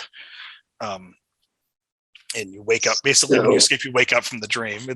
It really throws people off. It's like the Edith legend. It's like everything is the same until you get to this one map and one legend, and it's like, well, this is all different. It's like a different game almost. So it kind of freshens things up as you're playing. Like kind of mix things up a little bit. So if you're a total game novice, like, are you going to understand how to play this or what's going on, or do you have to be like a gamer to be able to? It's gonna be really hard for someone new to games to like jump in, because there's a lot of FPS, like first-person shooter mechanics that are in the game. That if you're not familiar with those, then Rena said that she can't use the keyboard and the mouse at the same time. I believe, is that right? Didn't you say that?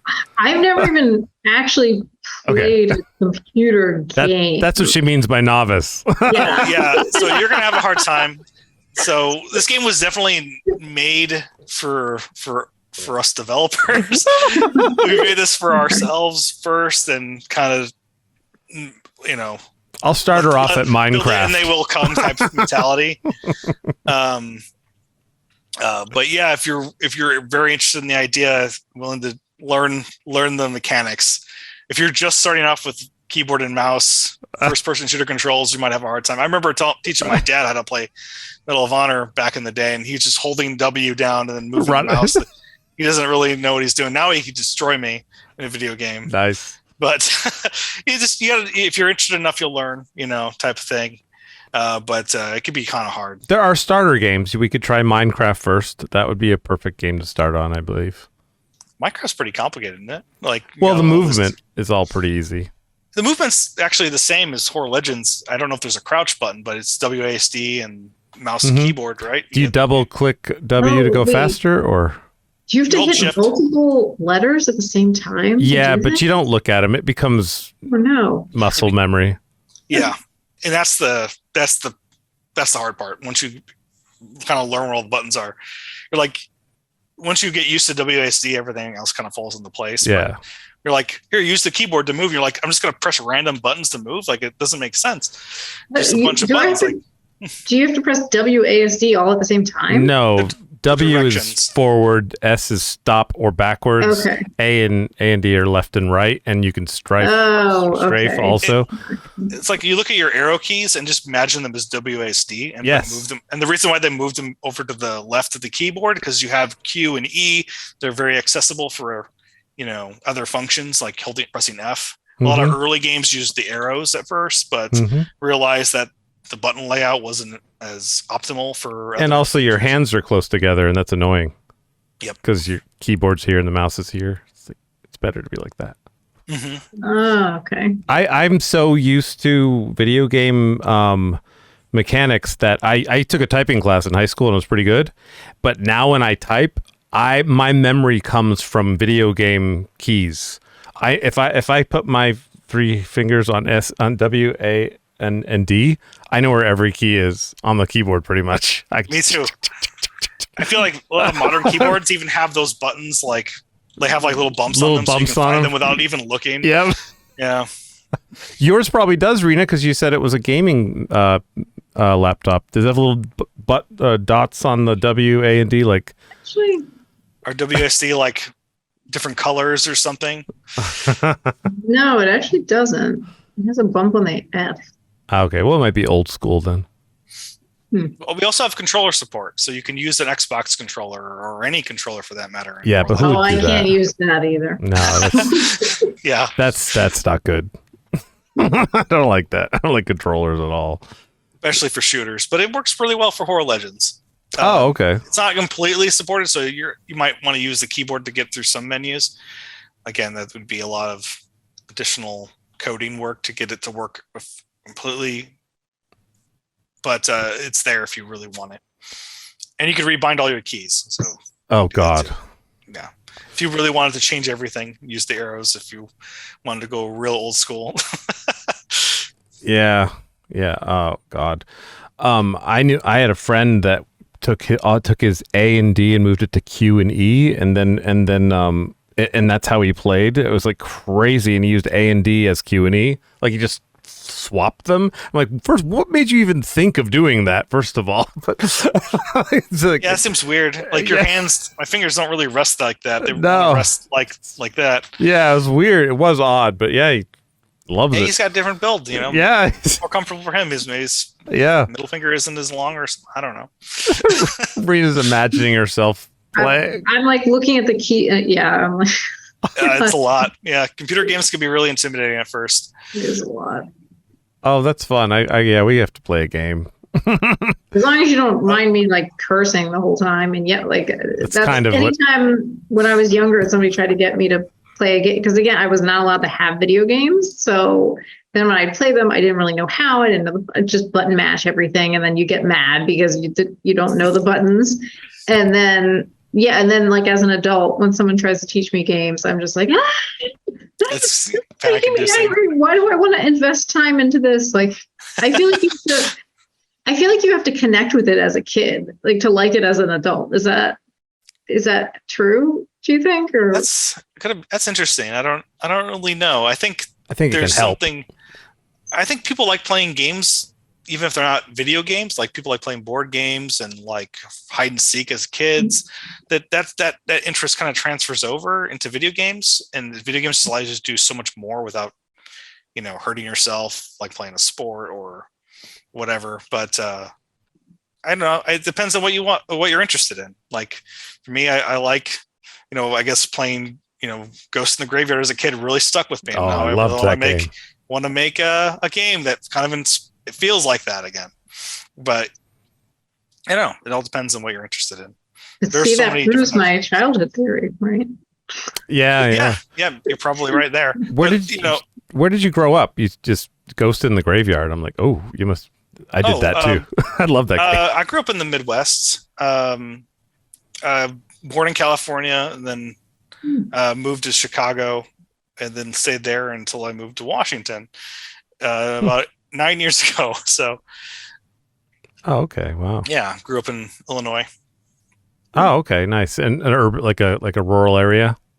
I moved a lot. Oh, okay. My parents. Chicago's not rural though. Yeah, Chicago is just easier because it's like everywhere I lived was close enough to Chicago, so you kind of like man, I'm blanking on all the Palatine, Rolling Meadows, Arlington Heights, oh, okay. Rockford. I don't know. I'm having a hard time remembering all of the. Oh yeah, geez, it's a lot. Towns and cities in Illinois that I used to live in. But yeah, parents get separate, and then you start moving all over the place. So each parent keeps moving every year, and then you don't even know. Were you into D&D? No, sadly, I was not. I have some friends that are very into it. All right, this is over. I tried. It can be really hard for me to like stay engaged with that game. I like it, but I'm not very good actor, and I get really silly, and I'm sure that's like the bane of every D&D player's existence. When someone's just like doing stupid things. This is serious, dude.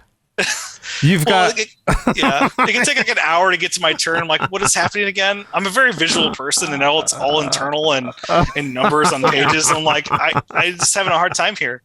So, but I enjoy the camaraderie around it, and the creativity goes into it. Yeah. I have lots of friends that are into it, and I'm sure play with them. That I'll try it, but I never really stuck it out through the whole campaign. Interesting. I think I did it like once, and I was kind of frustrated with the outcome. So, because it's all random numbers. Now, I want to do something really cool, and I rolled a 1. And I'm like, oh, there it goes. And I'm like, but it's like creating a video game. There's a balance, because the more you get pluses to things, so it increases your chances to do things. So you might roll bad, but you get a plus to it, and there's lots of attributes and proficiencies that make you balanced. And you know what not to attack because you're only first levels, so stay away from the white, Mm-hmm. I played a lot of Dungeon World with some friends. That was because it was simplified Dungeons and Dragons, and didn't really have to like do a bunch of long divisions. Trigonometry. To figure out my character. And he was like, okay, we're going to play D&D today. And we go over to someone's place and spend 5 hours making our characters to go 5 hours. And it's like, I'll come back like, what was my character again? Yeah, that's so I've lost true. my sheet. Where is it? The character building in D&D loses players. That's where it separates right there. If they get through the character and want to play again, they're a player. If they get through the character development stage and they're like, we're not even gonna play. Like, it takes a while to make a character. It just takes a while to get through things too, especially when you have a really large team and you're going around the table clockwise, and it finally gets back to you like an hour later. You're like, what's happening? That's awesome. Yeah. Yeah. I love it though. I love the creativity behind it. Oh God, yeah. I made a lot of friends because I could draw, and like, you draw my D&D character. I'm like, sure. Yeah, I had a friend like you too. I did that too. I'm like, he's like a swashbuckler, and I want him on a ship, and he has a cutlass, but he does not have a parrot, but he does have like a monkey, and they're like, what? And it's just like at lunch at high school. I'm like, yeah, exactly. Can you give it to me by last period? I would draw it during lunch, and and here's your half-elf ranger. Here's your dragon master. Yep. It allowed me to be creative. I would get to design what some of these characters looked like, or they would tell me, and I would just do my own interpretation of it. Oh yeah, that's pretty cool, because I bet a lot of people that were making them up wouldn't be able to draw them. So to be able to see the character that you made, it's a pretty cool. Yeah, us D&D players had our artist friend, definitely. We all did. I was definitely that guy. Oh, that's fantastic. Yeah. Did you ever use that for like jobs and stuff, like graphic design and stuff? Like, I could make you a logo, or I could make you a mascot character or something like that. I actually got most of my jobs as a 3D environment artist. Oh, nice. Every job I had, except for maybe one, was environment focused. So I'd make a 3D environment of like, here's your Jewel Osco, here's your sci-fi weight loss facility for your mobile app. Here's your nice. Here's your I don't remember. Cat's gonna unplug Rena any second. Did he just bite you? Yes, he did, because I was trying to get his tail off of the camera. You keep throwing him. That's hilarious. Like, I could sit here. You let me sit here. He wants to do what he wants to do. I'm trying for him not to put sometimes you can't see where he is, but I don't want him to step on the keyboard and do something crazy, or like unplug my camera. And he won't go anywhere else. I throw him off and he just comes back. He wants love or food. Probably both. Love food. Yeah. All right, cool. So you all right, so what, did you have a lot of friends that like to do the same things as you when you were a kid, or like, were you in the nerd group? Oh yeah. Okay. I'm a huge nerd. I just gushed about killer dolls. Yeah, I know. I figured I knew the answer. No, yeah. I mean, high school, I made a bunch of friends. They were all into D&D, and I was making comics, drawing anime characters and monsters and xenomorphs and predators, and nice. They're like, "Can you draw me this orc or something?" I'm like, "Yeah, of course." Of course, an orc. I love that. That sounds fun. I like monsters. Oh wow! Now you also make films, is that right? I would love to make some movies, but I haven't really gotten the chance to really get into it. I made a few short films in college. I made a few short films when I was younger, for fun, that are horrible. And I've made a couple short films with my friends, and they're not really something I would put on my portfolio. I made a stop motion animation film in college that I'm pretty proud of, that I would love to do more stop motion, but it's super hard. You need a lot of space, and I have a 1-bedroom apartment. But yeah, I ran a Kickstarter campaign for a short film called Not the Gnomes that didn't go anywhere. I made the movie. I like to make things even though I didn't get the money for them. That's probably my problem. I don't know. I think that's great. I love my ideas too much that I screw it. I can do it anyway. Mm-hmm. And that's good. Yeah, it was a killer gnome movie. It was a horror film, very goofy. But they're like ceramic gnomes that come to life, and it's like Gremlins. That's why I was trying to make that movie with no money. I don't know why, because I'm a 3D artist and I can just make the gnomes in 3D, I guess. And I shot the whole film, which is 10 minutes long, and we're going to do these gnomes in 3D, and we did a couple shots, and I got so tired of animating gnomes that it just and I really, really, really, really wanted to make Horror Legends. I'm like, I don't know, and also I just like don't see him making any money with this. I feel like back, especially in like 2013, 2014, like making an indie game seemed way more profitable and had a better outcome than making a short film and putting it on YouTube. So it just didn't really pan out. So that film is shot and edited, but like some only has like 20% of the special effects shots done, and now it's been so long that I don't know if I'll ever be able to get the stuff back. And it was just me and some work friends at the market research company that I used to work at, working together. I was like, let's do something fun with our skills. And I'm like, killer gnomes? Because I had a gnome on my desk that I randomly put on people's desks to like weird them out. I'm such a weird guy. I don't know. Great.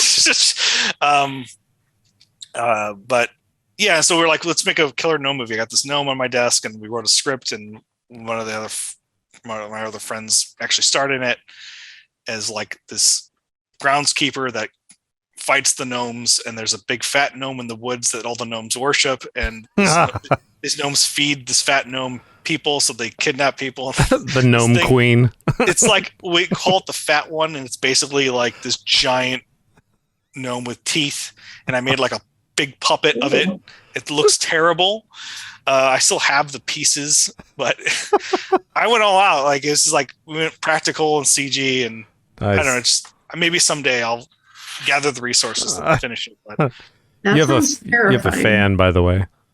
Woofy? Do you know Woofy? Oh, Woofy. Yes. He's from our Discord. He was just playing the community game night. Hey, Woofy. Oh, he has an idea. Yes, of course he does. Make the gnome a killer in Horror Legends. You know I'm gonna do it, Woofy. You're just saying that. I already said that I'm gonna do that. That's awesome. That's good. That'll be a way to finish it. It'll be like a little yeah.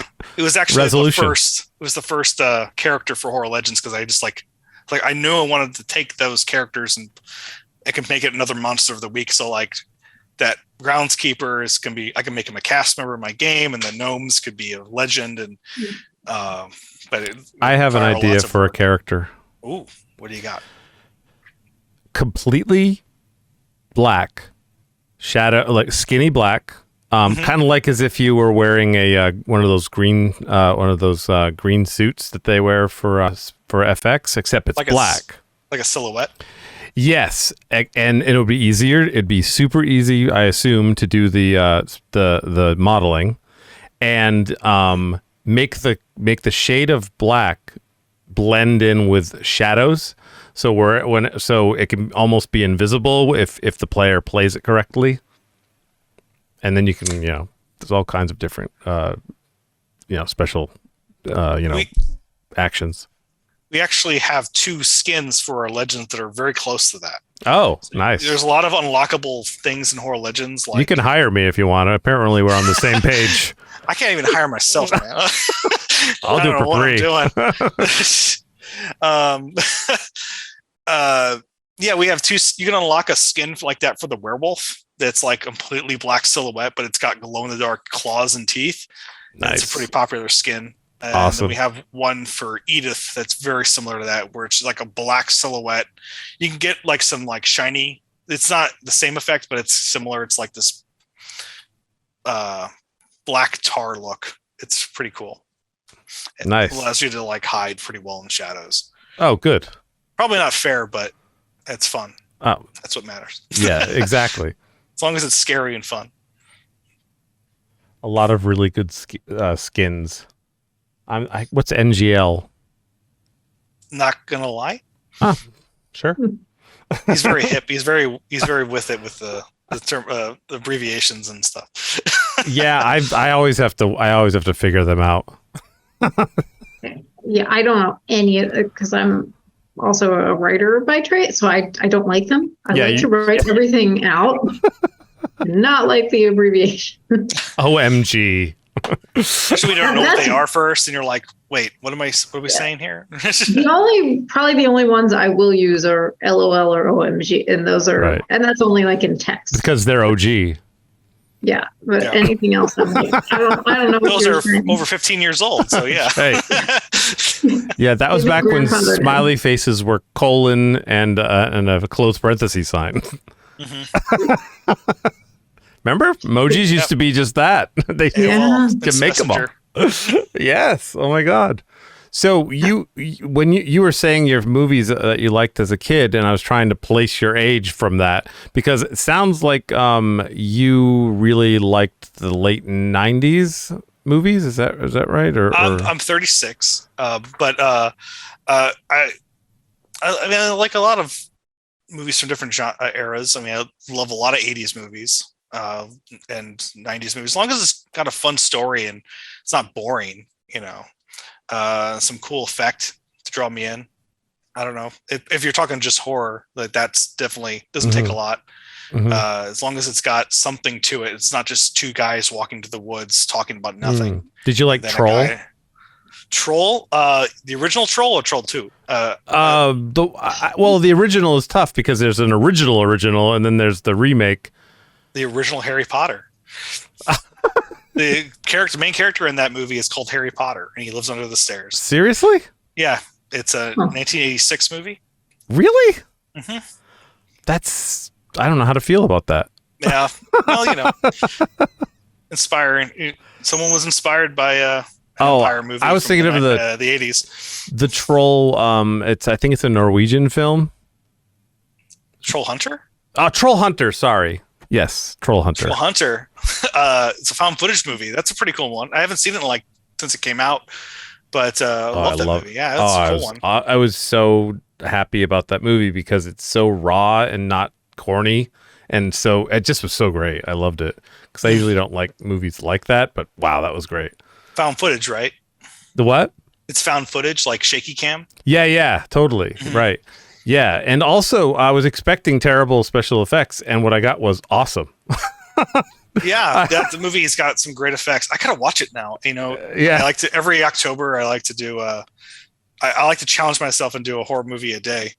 Oh, nice. So I might try to make that one of them. Oh, it's fun. It's fun. It's really hard to do, and sometimes I just can't do it. But it makes me take a moment away from work and do something fun. Oh, do you have a top that you could give the audience? You have a top list of top 5 horror films. It might be kind of a boring list to big horror fans, but you can't lie with some of the classics. I think the best horror film ever made is Texas Chainsaw Massacre. Like that movie is just it's got so much going on, and it's kind of just a brilliant piece of art, but also disturbing and got a really dark sense of humor that I didn't catch until my second viewing. But my first time I watched that movie was I was with a friend, and we're in his basement. We watched it on a VHS tape and a bad TV. And it was the perfect way to watch it. Mm-hmm. And kind of white knuckled our way through that movie. And it was, I was kind of getting back into horror at the time. So I was checking out all the main horror films that everyone recommends, and I finally got the Texas Chainsaw, and I saw that, and it's just I'm never watching that again. It was so terrifying. And then I moved to Washington, and we do this thing called Friday Night Frights here in Tacoma. It's run by a pretty cool dude named Anthony, and he wasn't running at the time, but their first movie was Texas Chainsaw Massacre, and I was with a friend, and we saw it. I'm I don't know, it's been a while. I haven't seen this in a couple of years, and I remember it really freaked me out. And we're watching the movie, and of course everyone in the theater has seen it 100 times, so they're laughing at the movie. I'm what are they laughing at? And I started to see the dark humor through it. And I'm oh my God, this movie is so brilliant. It's got texture, layers to it. You start to laugh at how the family, the cannibal family, interacts with each other. Leatherface is chasing this woman through the house. The woman closes the door on Leatherface, and Leatherface uses a chance to cut the door. And then Grandpa comes by and goes, "God, look what your brother did to the door." And it's I kind of relate to that. That's kind of funny. That's the issue, is the door, not the Yeah, well, they're so used to eating people that's just to them he's chasing a cat out of the house. But that's the funny part. It's just that that moment, it's like it's also disturbing because of how normal it is for them. So it's funny and horrifying at the same time, which is why that movie is so good. Another cool moment in that movie is when Leatherface takes like two kids is broken into his house and just like wandering around, and he like kills them and puts them in like a cooler. And then there's a moment with Leatherface where he sits down and starts like freaking out, and you can just see that he's like, where are these kids coming from? Why are they breaking into my house? I'm just trying to make dinner. Like, but they're cannibals, so everything's normal for them, but to everyone else it's horrifying what they're doing. It's just like, yeah, it's just a crazy movie. That's definitely one of the best films ever made. That's one. Love Halloween, the movie Halloween, of course.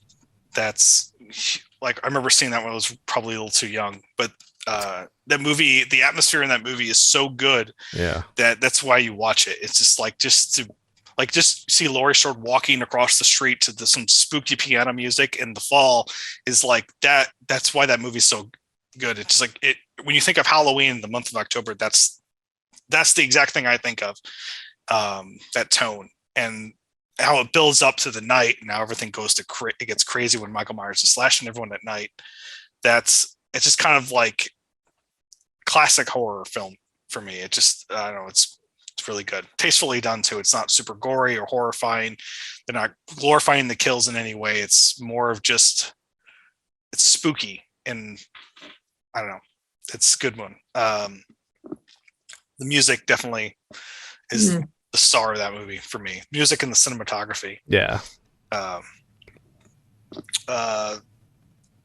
love the movie Dolls. I don't know if it's another killer doll movie. It's probably my favorite killer doll movie of all time. Stuart Gordon, the guy who directed Reanimator, right after Reanimator, he made a movie called Dolls, and it's this fairy tale like movie.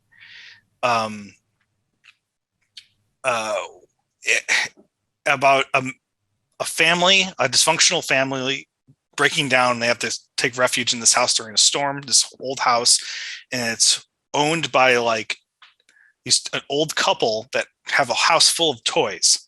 And it almost feels like everything's just kind of fortuitous to a point where it's just kind of like, this is too good to be true. And you come to realize through the course of the film that, they're like witches, and they kind of crafted this whole thing to happen. And they're like, the husband's a doll maker and the wife is a witch. And so she uses her witchcraft to bring these dolls to life. And it's just a spooky film. And it's got like this kind of heart of gold to it too. That's like, I don't know, I can't really explain it, but like, it's macabre and spooky and kind of childlike. Like, it's a classic fairy tale, like what you'd expect, like Red Riding Hood would, like, I feel like would fall in love with Red Riding Hood and Hansel and Gretel and stuff. And it's got great effects, stop motion, like dolls and puppetry, and the music is really spooky. That's a good one. Highly recommend Dolls, especially if you're looking for something for Halloween. I'm looking at my movies across just trying to get in the idea. Killer Clowns from Outer Space is basically a party. It's like a great party horror film. I don't know if you've seen that. Killer Clowns from Outer Space is like one of the greatest. I've heard of it. I've never seen it. I used to own a video store, so I've heard of pretty much every movie. Watch Killer Clowns like right away. Like, that movie is such a good time. I don't know if I could. I'm petrified. No, it's like, when you're a kid, that movie's going to scare you, but as an adult, you're going to be smiling the entire time. Squeal. It's such a fun movie. All the clown scenes are like gags. They're just like, the way they attack people is just like silly and funny. Like, one clown kills people with a shadow puppet. Like, he makes a T-Rex on the wall and he makes the T-Rex eat people. And you're like, it's not scary at all. It's just kind of like, it's funny. I can't explain it. And the costuming, everything about that movie is just fantastic. I don't know. Nightmare. Of course, Nightmare on Elm Street's really good. I love the creativity with Nightmare on Elm Street. The Nightmare sequence, like, that's an idea that just like I wouldn't mind if they just made a Nightmare on Elm Street every year. Like, there's so much it can never get old because they're nightmare sequences. You can do whatever you want in them. Yeah, and it's like, and the fact that they stopped making those movies just kind of bums me out because I wish I could see Freddy Krueger do some more wacky stuff. Oh, they'll make more. He can never get. He doesn't have to age. You don't have to come up with very. You don't have to like. He's not a man in a mask. You understand why he comes back to life when he gets shot or something. He's a dream. So you can do whatever you want. Sky's the limit. Yeah. That franchise is really fun. And I don't know. I guess Alien, the Alien movies. Interesting. Aliens. I have seen those. Those are some of the best sci-fi horror ever. I mean, The Thing is really good too. There's so many. Don't make me pick 5. They're all so good, but the Alien franchise is like some of the best. Practical effects, storytelling, atmosphere, cinematography. At least the first couple movies. Yeah. I like the second one a lot. I wasn't a huge fan of the first one, but the second one I really liked a lot. I don't know why. Yeah. Oh, it's just good storytelling. Yeah. James Cameron knows what he's doing when he knows how to like take you for a ride. Yeah. And he definitely does with that movie. Yeah. Yeah, that's true. What do you with Jayson versus Freddy? I never saw it, and the reason why I didn't is because I thought it would be a lot like Superman versus Batman or something. Like, how on earth does Jayson compete with Freddy? It's a really old movie, so spoilers. But so that movie, like, I didn't grow up with Freddy and Jayson as a big part of my childhood. So like when I saw that movie, I was pretty open to whatever they were going to do with those characters. I feel like a lot of the fans were just hurt about certain interpretations or directions they went. And I could totally get that because the Alien vs. Predator movies exist and those movies really upset me. But when I saw a Freddy vs. Jayson, I just thought it was a really fun movie. I guess I think like what all the reasoning they had to get them together and fight was very well crafted, like really well thought of, and everything kind of made sense to me. There's like some little things about, well, not little things. So Friday the 13th fans are probably, they're upset because Kane Hodder isn't playing Jason Voorhees, and he's not, he's scared of water in this movie. He's more scared of drowning in that movie, not scared of water. There's a nightmare sequence where Freddy uses water against him to freak him out. And it's like, yeah, he's bringing back his childhood trauma of drowning. Of course, he's going to be scared. And it's like, it's a kind of how do you not do that in a nightmare sequence? Like, how is Freddy going to stop Jayson otherwise? Right. And it's like, that's like one of the big gripes of that movie is fans don't like the. Wait, so people don't like that he was using a nightmare scenario to bring up his childhood trauma? They think, with Jayson, he's shown so often in the water in those movies that like, why is he scared of water in that movie? I see. Like he's only scared of water in the nightmare sequence, and I think it's because Freddy's learning about what he's actually traumatized by, and it's so buried deep within his psyche, so it took him forever. And that's like the first fight that they have in that movie is in a dream world, and Freddy keeps taking out Jayson. He keeps coming back to life, and he's like, I can't figure this guy out. And then eventually he gets to how he died in the origin story, and then he goes, oh, okay. And then it's I think it's a really cool way to like bring those two characters together, and really kind of inspired me to do Horror Legends and figure out how I would love my killers to cross over, and they do it. And if I ever were to finish the comic book, they will cross over and interact with each other quite a bit, like Corey and Psycho Phil. They're basically Bonnie and Clyde. But yeah, I don't know. That movie's a lot of fun. It's good to not take that stuff too seriously anyway, so it helps to enjoy the schlockiness that it is. Do you have any future projects that you want to do, or are you just tied up in the current one so much that you're like, psh? Actually, our next project is based on a IP called Puppet Master. So we're basically doing a version of Horror Legends in Puppet Master with the Puppet Master IP. So Puppet Master is a franchise that I grew up with. It's a killer doll franchise. There's like 12 movies. it's like kind of horror fantasy. Mm-hmm. But our next game is a multiplayer survival horror game with the Puppet Master IP, where 3 puppets can team up against 1 human survivor, and they have to complete an objective while the puppets are trying to kill them. We have a lot of other game modes and stuff in planned, but that's like the one we're focusing on right at the moment. Wow. Yeah, it's we teamed up with Full Moon Features last year, and we're able to do a lot of crossover with their IP. And we actually had a crossover from another movie franchise called Subspecies in Horror Legends. So that's one of the DLCs you might see. And oh, nice. Yeah, so it's actually a character from one of their movies.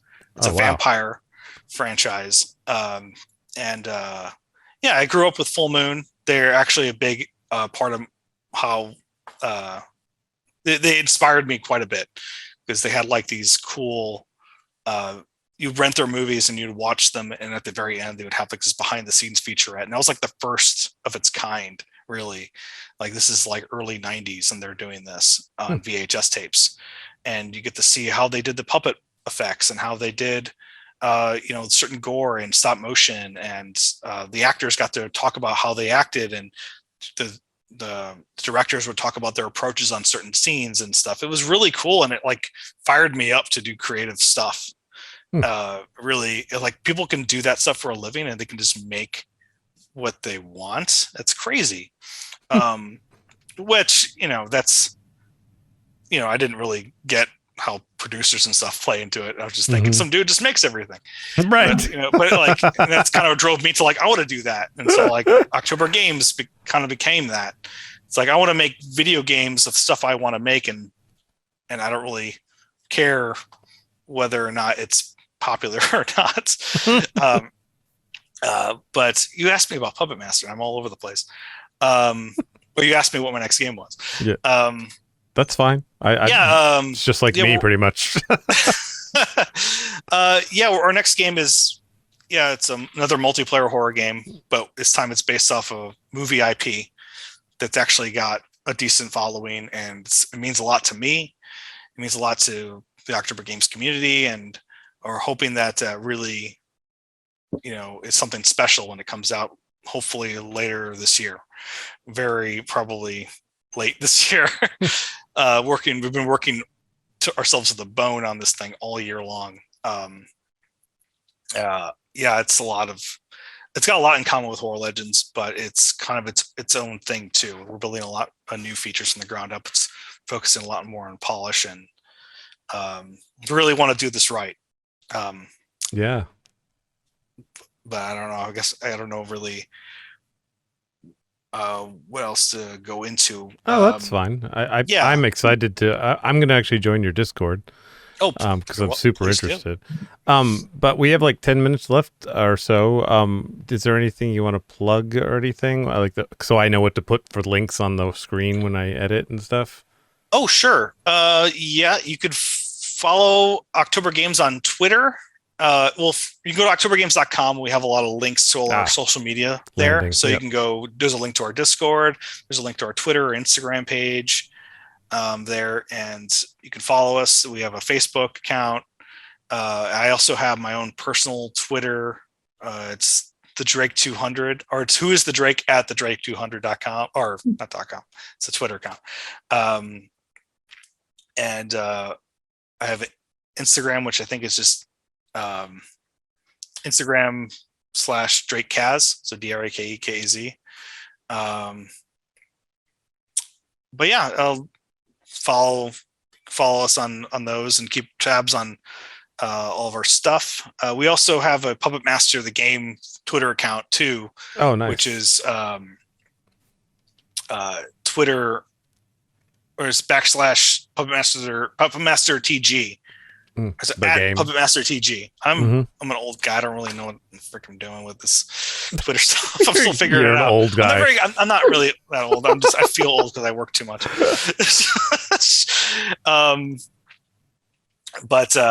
I don't really. We can take tabs on our Puppet Master project. We'll be posting all sorts of cool stuff on there as Puppet Master gets closer to release. I expect a lot of exciting things in the future of October games. Nice. Rena, did you have anything else to ask? Because I didn't want to. You might be like, if not, I have my final question.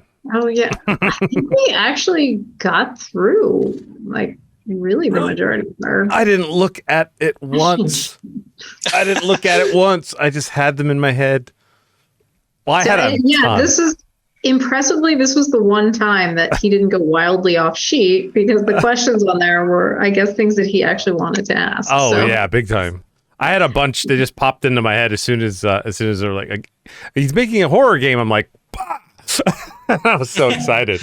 I'll ask one last one for like the gaming novices that are listening. So if somebody is totally new to games, what do you recommend starting with? And maybe like one non-horror and one horror. Well, it kind of depends on your taste. Like there's so many different genres of games. Like if you're into puzzles, like my wife loves puzzle games like Tetris and I don't know what the other ones are called, to be honest. Like those Bejeweled and stuff. She loves that stuff. That's the only thing I can play. Bejeweled. Right. I can play those. She gets motion sickness with the camera controls in games, so she can't play a lot of the stuff I make. But everyone's got their own tastes. So like if you're interested in first-person shooter games or just horror games, I start with this very simple horror game that's just like a basic camera controls, and a lot of them are just walk to this area and pick up an object. And so where in the world is Carmen San Diego? Oh man, I don't know. I haven't seen that one. It's really old. That sounds like a DOS game. It is. I feel like you'll need a tutorial just to get that to run. But I would recommend Amnesia for. I don't know if that's a good novice game. I feel like it is, but I don't know. Fantastic. Compared to a multiplayer horror game, it is. Or something simple like itch.io, like Slender. That's so old. I don't. Something simple to play. There's Among Us. Wait, is that it? Among Us is multiplayer. If you want. So the problem with multiplayer games, something I had to learn the hard way, is if you have no one to play with, no one can play your game. So yeah. And also, if you want to play that game and you don't want to play with random people, you have to get your friends together. You have to convince them to buy it, and it's a whole thing. But if you want to play a good horror game by yourself, maybe I would start with Amnesia. It's mostly just walking through an environment, clicking on things.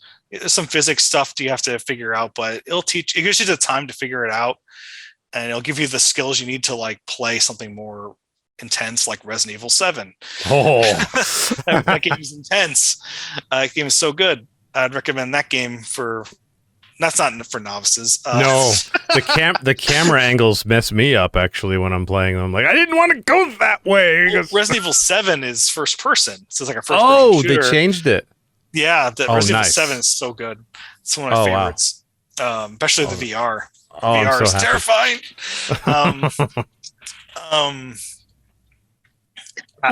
You know what? I'm looking at the chat, and this is actually a good question that Kay has. She said, do you consider people who play games like Tetris gamers? Of course. Yeah, Tetris is fine. My wife's a gamer. So yeah. She's talking about because I was asking I was saying that gamers were gamers, and then they brought up phone games, and I'm like, phone games are not gamers. They're people that play games on phones. It's a different group of people. Tetris is still gamers because you can play it on PC. I'm fine with that.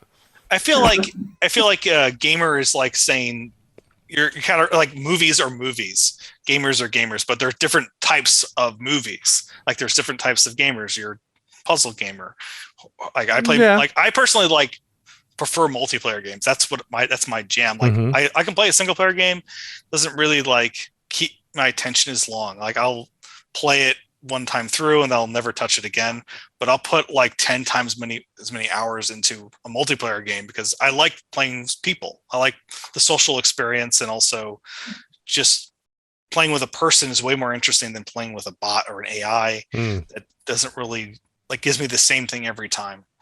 And I find it more interesting to play, especially if you're playing a game like Horror Legends, where that's like kind of the main draw. Like you don't know what the monster's going to do. It adds to the fear. But if you're playing a single player horror game and you know what the monster's going to do, it doesn't make it scary. Yeah. But something unpredictable, that's what I'm not a big fan of horror. I'm not a big fan of AI enemies. I'm not. I tried to play Elder Game. Is that what it's called? Elder Game. It just came out recently. Elden Ring. Yeah, that's it. I played like for 2 hours and got my money back because I knew it was going to be just memorize what the AI does and react accordingly. And I got so bored. I get that. I probably shouldn't say this out loud, but I kind of felt that way about Bloodborne. Like Bloodborne and those Souls games. Like, it's like you die and then everything gets set back in the same spot. Yeah. And you go back and you have to like memorize their pattern. It's like a Super Nintendo game where like that bores me. It's frustrating. and I half the reason I play games is to experience a world, and the other half is interacting with it. Yeah. And I love the art and everything in Bloodborne and a lot of those Souls games. Yeah, the artwork's amazing. I feel like out of a lot of the single player games, those games would be more appealing because it's got like this great combat system and they're amazing games. I think it's just way out. My brain is like what I'm looking for particularly is I like that unpredictability. Yeah, but those games are designed for be predictables. Yeah, for a reason, and just like that's not my flavor. Yeah, me too. Yeah, that's definitely true. I changed my mind, by the way. If Tetris does not make you a gamer. Oh. I thought about it and I'm like, no. Gamer's a very specific kind of person, and you're either a gamer or you're a person that dabbles in games. My wife puts a lot of hours into this Harry Potter Bejeweled game on her phone. So I don't know. She's probably more a gamer than I am at this point. Not my definition of gamer. I'm in like the thousands of Candy Crush. Does that count? It's a lot. I mean, obviously, what I'm saying is just my opinion. I get it. There's no. I'm just saying.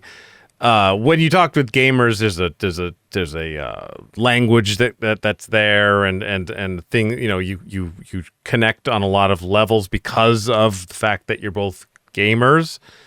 I don't think Candy Crush would give you the same. It sounds like a culture thing. It's like a culture thing, I guess. Like, people, I guess, that play Candy Crush. Like I don't give a shit if somebody else plays. Honestly, I just am happy. Like I cooked dinner last night, but I'm not a cook. I'm not a chef. I just cooked dinner. But do you get the same dopamine rush as a chef does when they cook? I got zero. I hate cooking. I guess that's the difference between a cook and a... Oh, dopamine level. That's interesting. Maybe that's a great way to think about it. Well, I feel like watching my wife play the Bejeweled game. It's like, this thing is designed to just give you dopamine hits. Yeah. And they want you to buy little microtransactions. There's a lot of predatory design choices in a lot of mobile games, which a lot of mainstream gamers kind of will scoff at, and I don't blame them because I feel like it sucks because you play a game, I want to enjoy a game, I don't want to feel pressured into buying things all the time. I'm sorry, who scoffs at those games? What are they called? Mainstream gamers? What? Mainstream, I guess you could mainstream gamer people. Yeah. Yes, that's what I'm talking about. If you need to put another word in front of it, you go right ahead, but that's what I mean.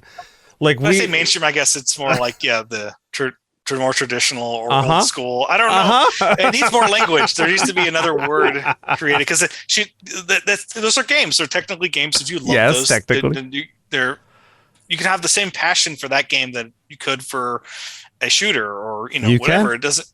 And what's the difference then? Like, so it's just the genre of game. Like someone who loves. I think it's the culture. Yeah.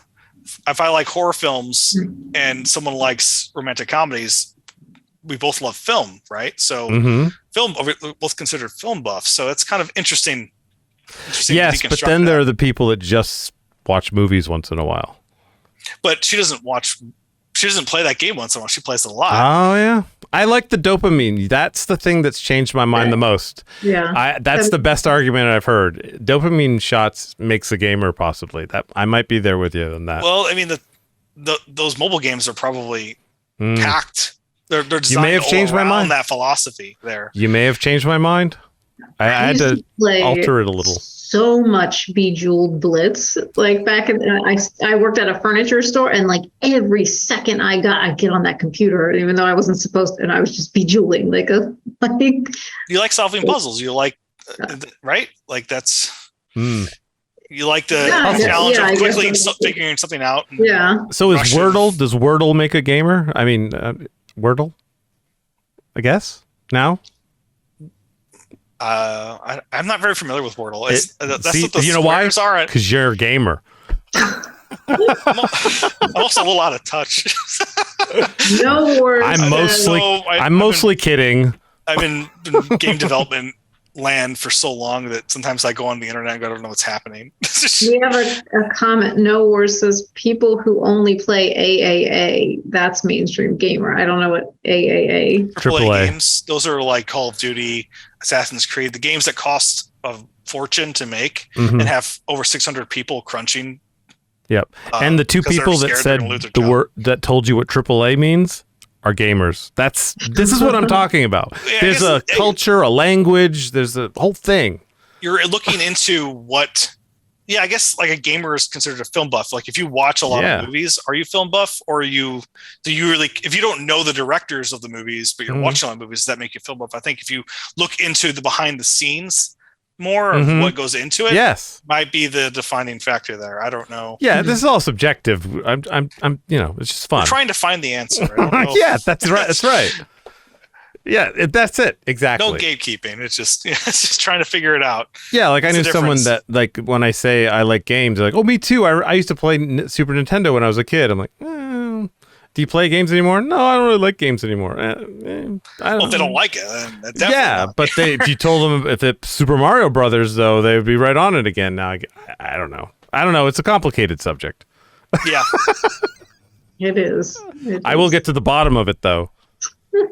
But I have had, I have gone on rants before. I'm like, I don't like games at all. I'm not going to play. And then I've had somebody who probably Jayson would put into the gamer category say to me, well, you play like these puzzle games on your phone. Like that makes you a gamer. And even I was like, that doesn't make me a gamer. Yeah, I don't. It's a culture. I feel like a lot of gamers have the feeling like I hate this game, and then they'll keep playing it.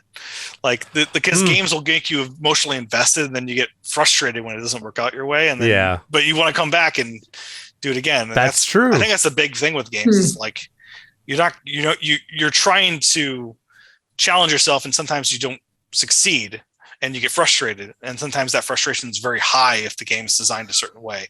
Like Dark Souls, when you die and all your stuff's on the ground, you have to go all the way back and go through that same thing again to get your stuff back, but you die again, you lose all that stuff. And then, so it's like, there's that frustration. It's how you deal with that frustration too. It's part of it.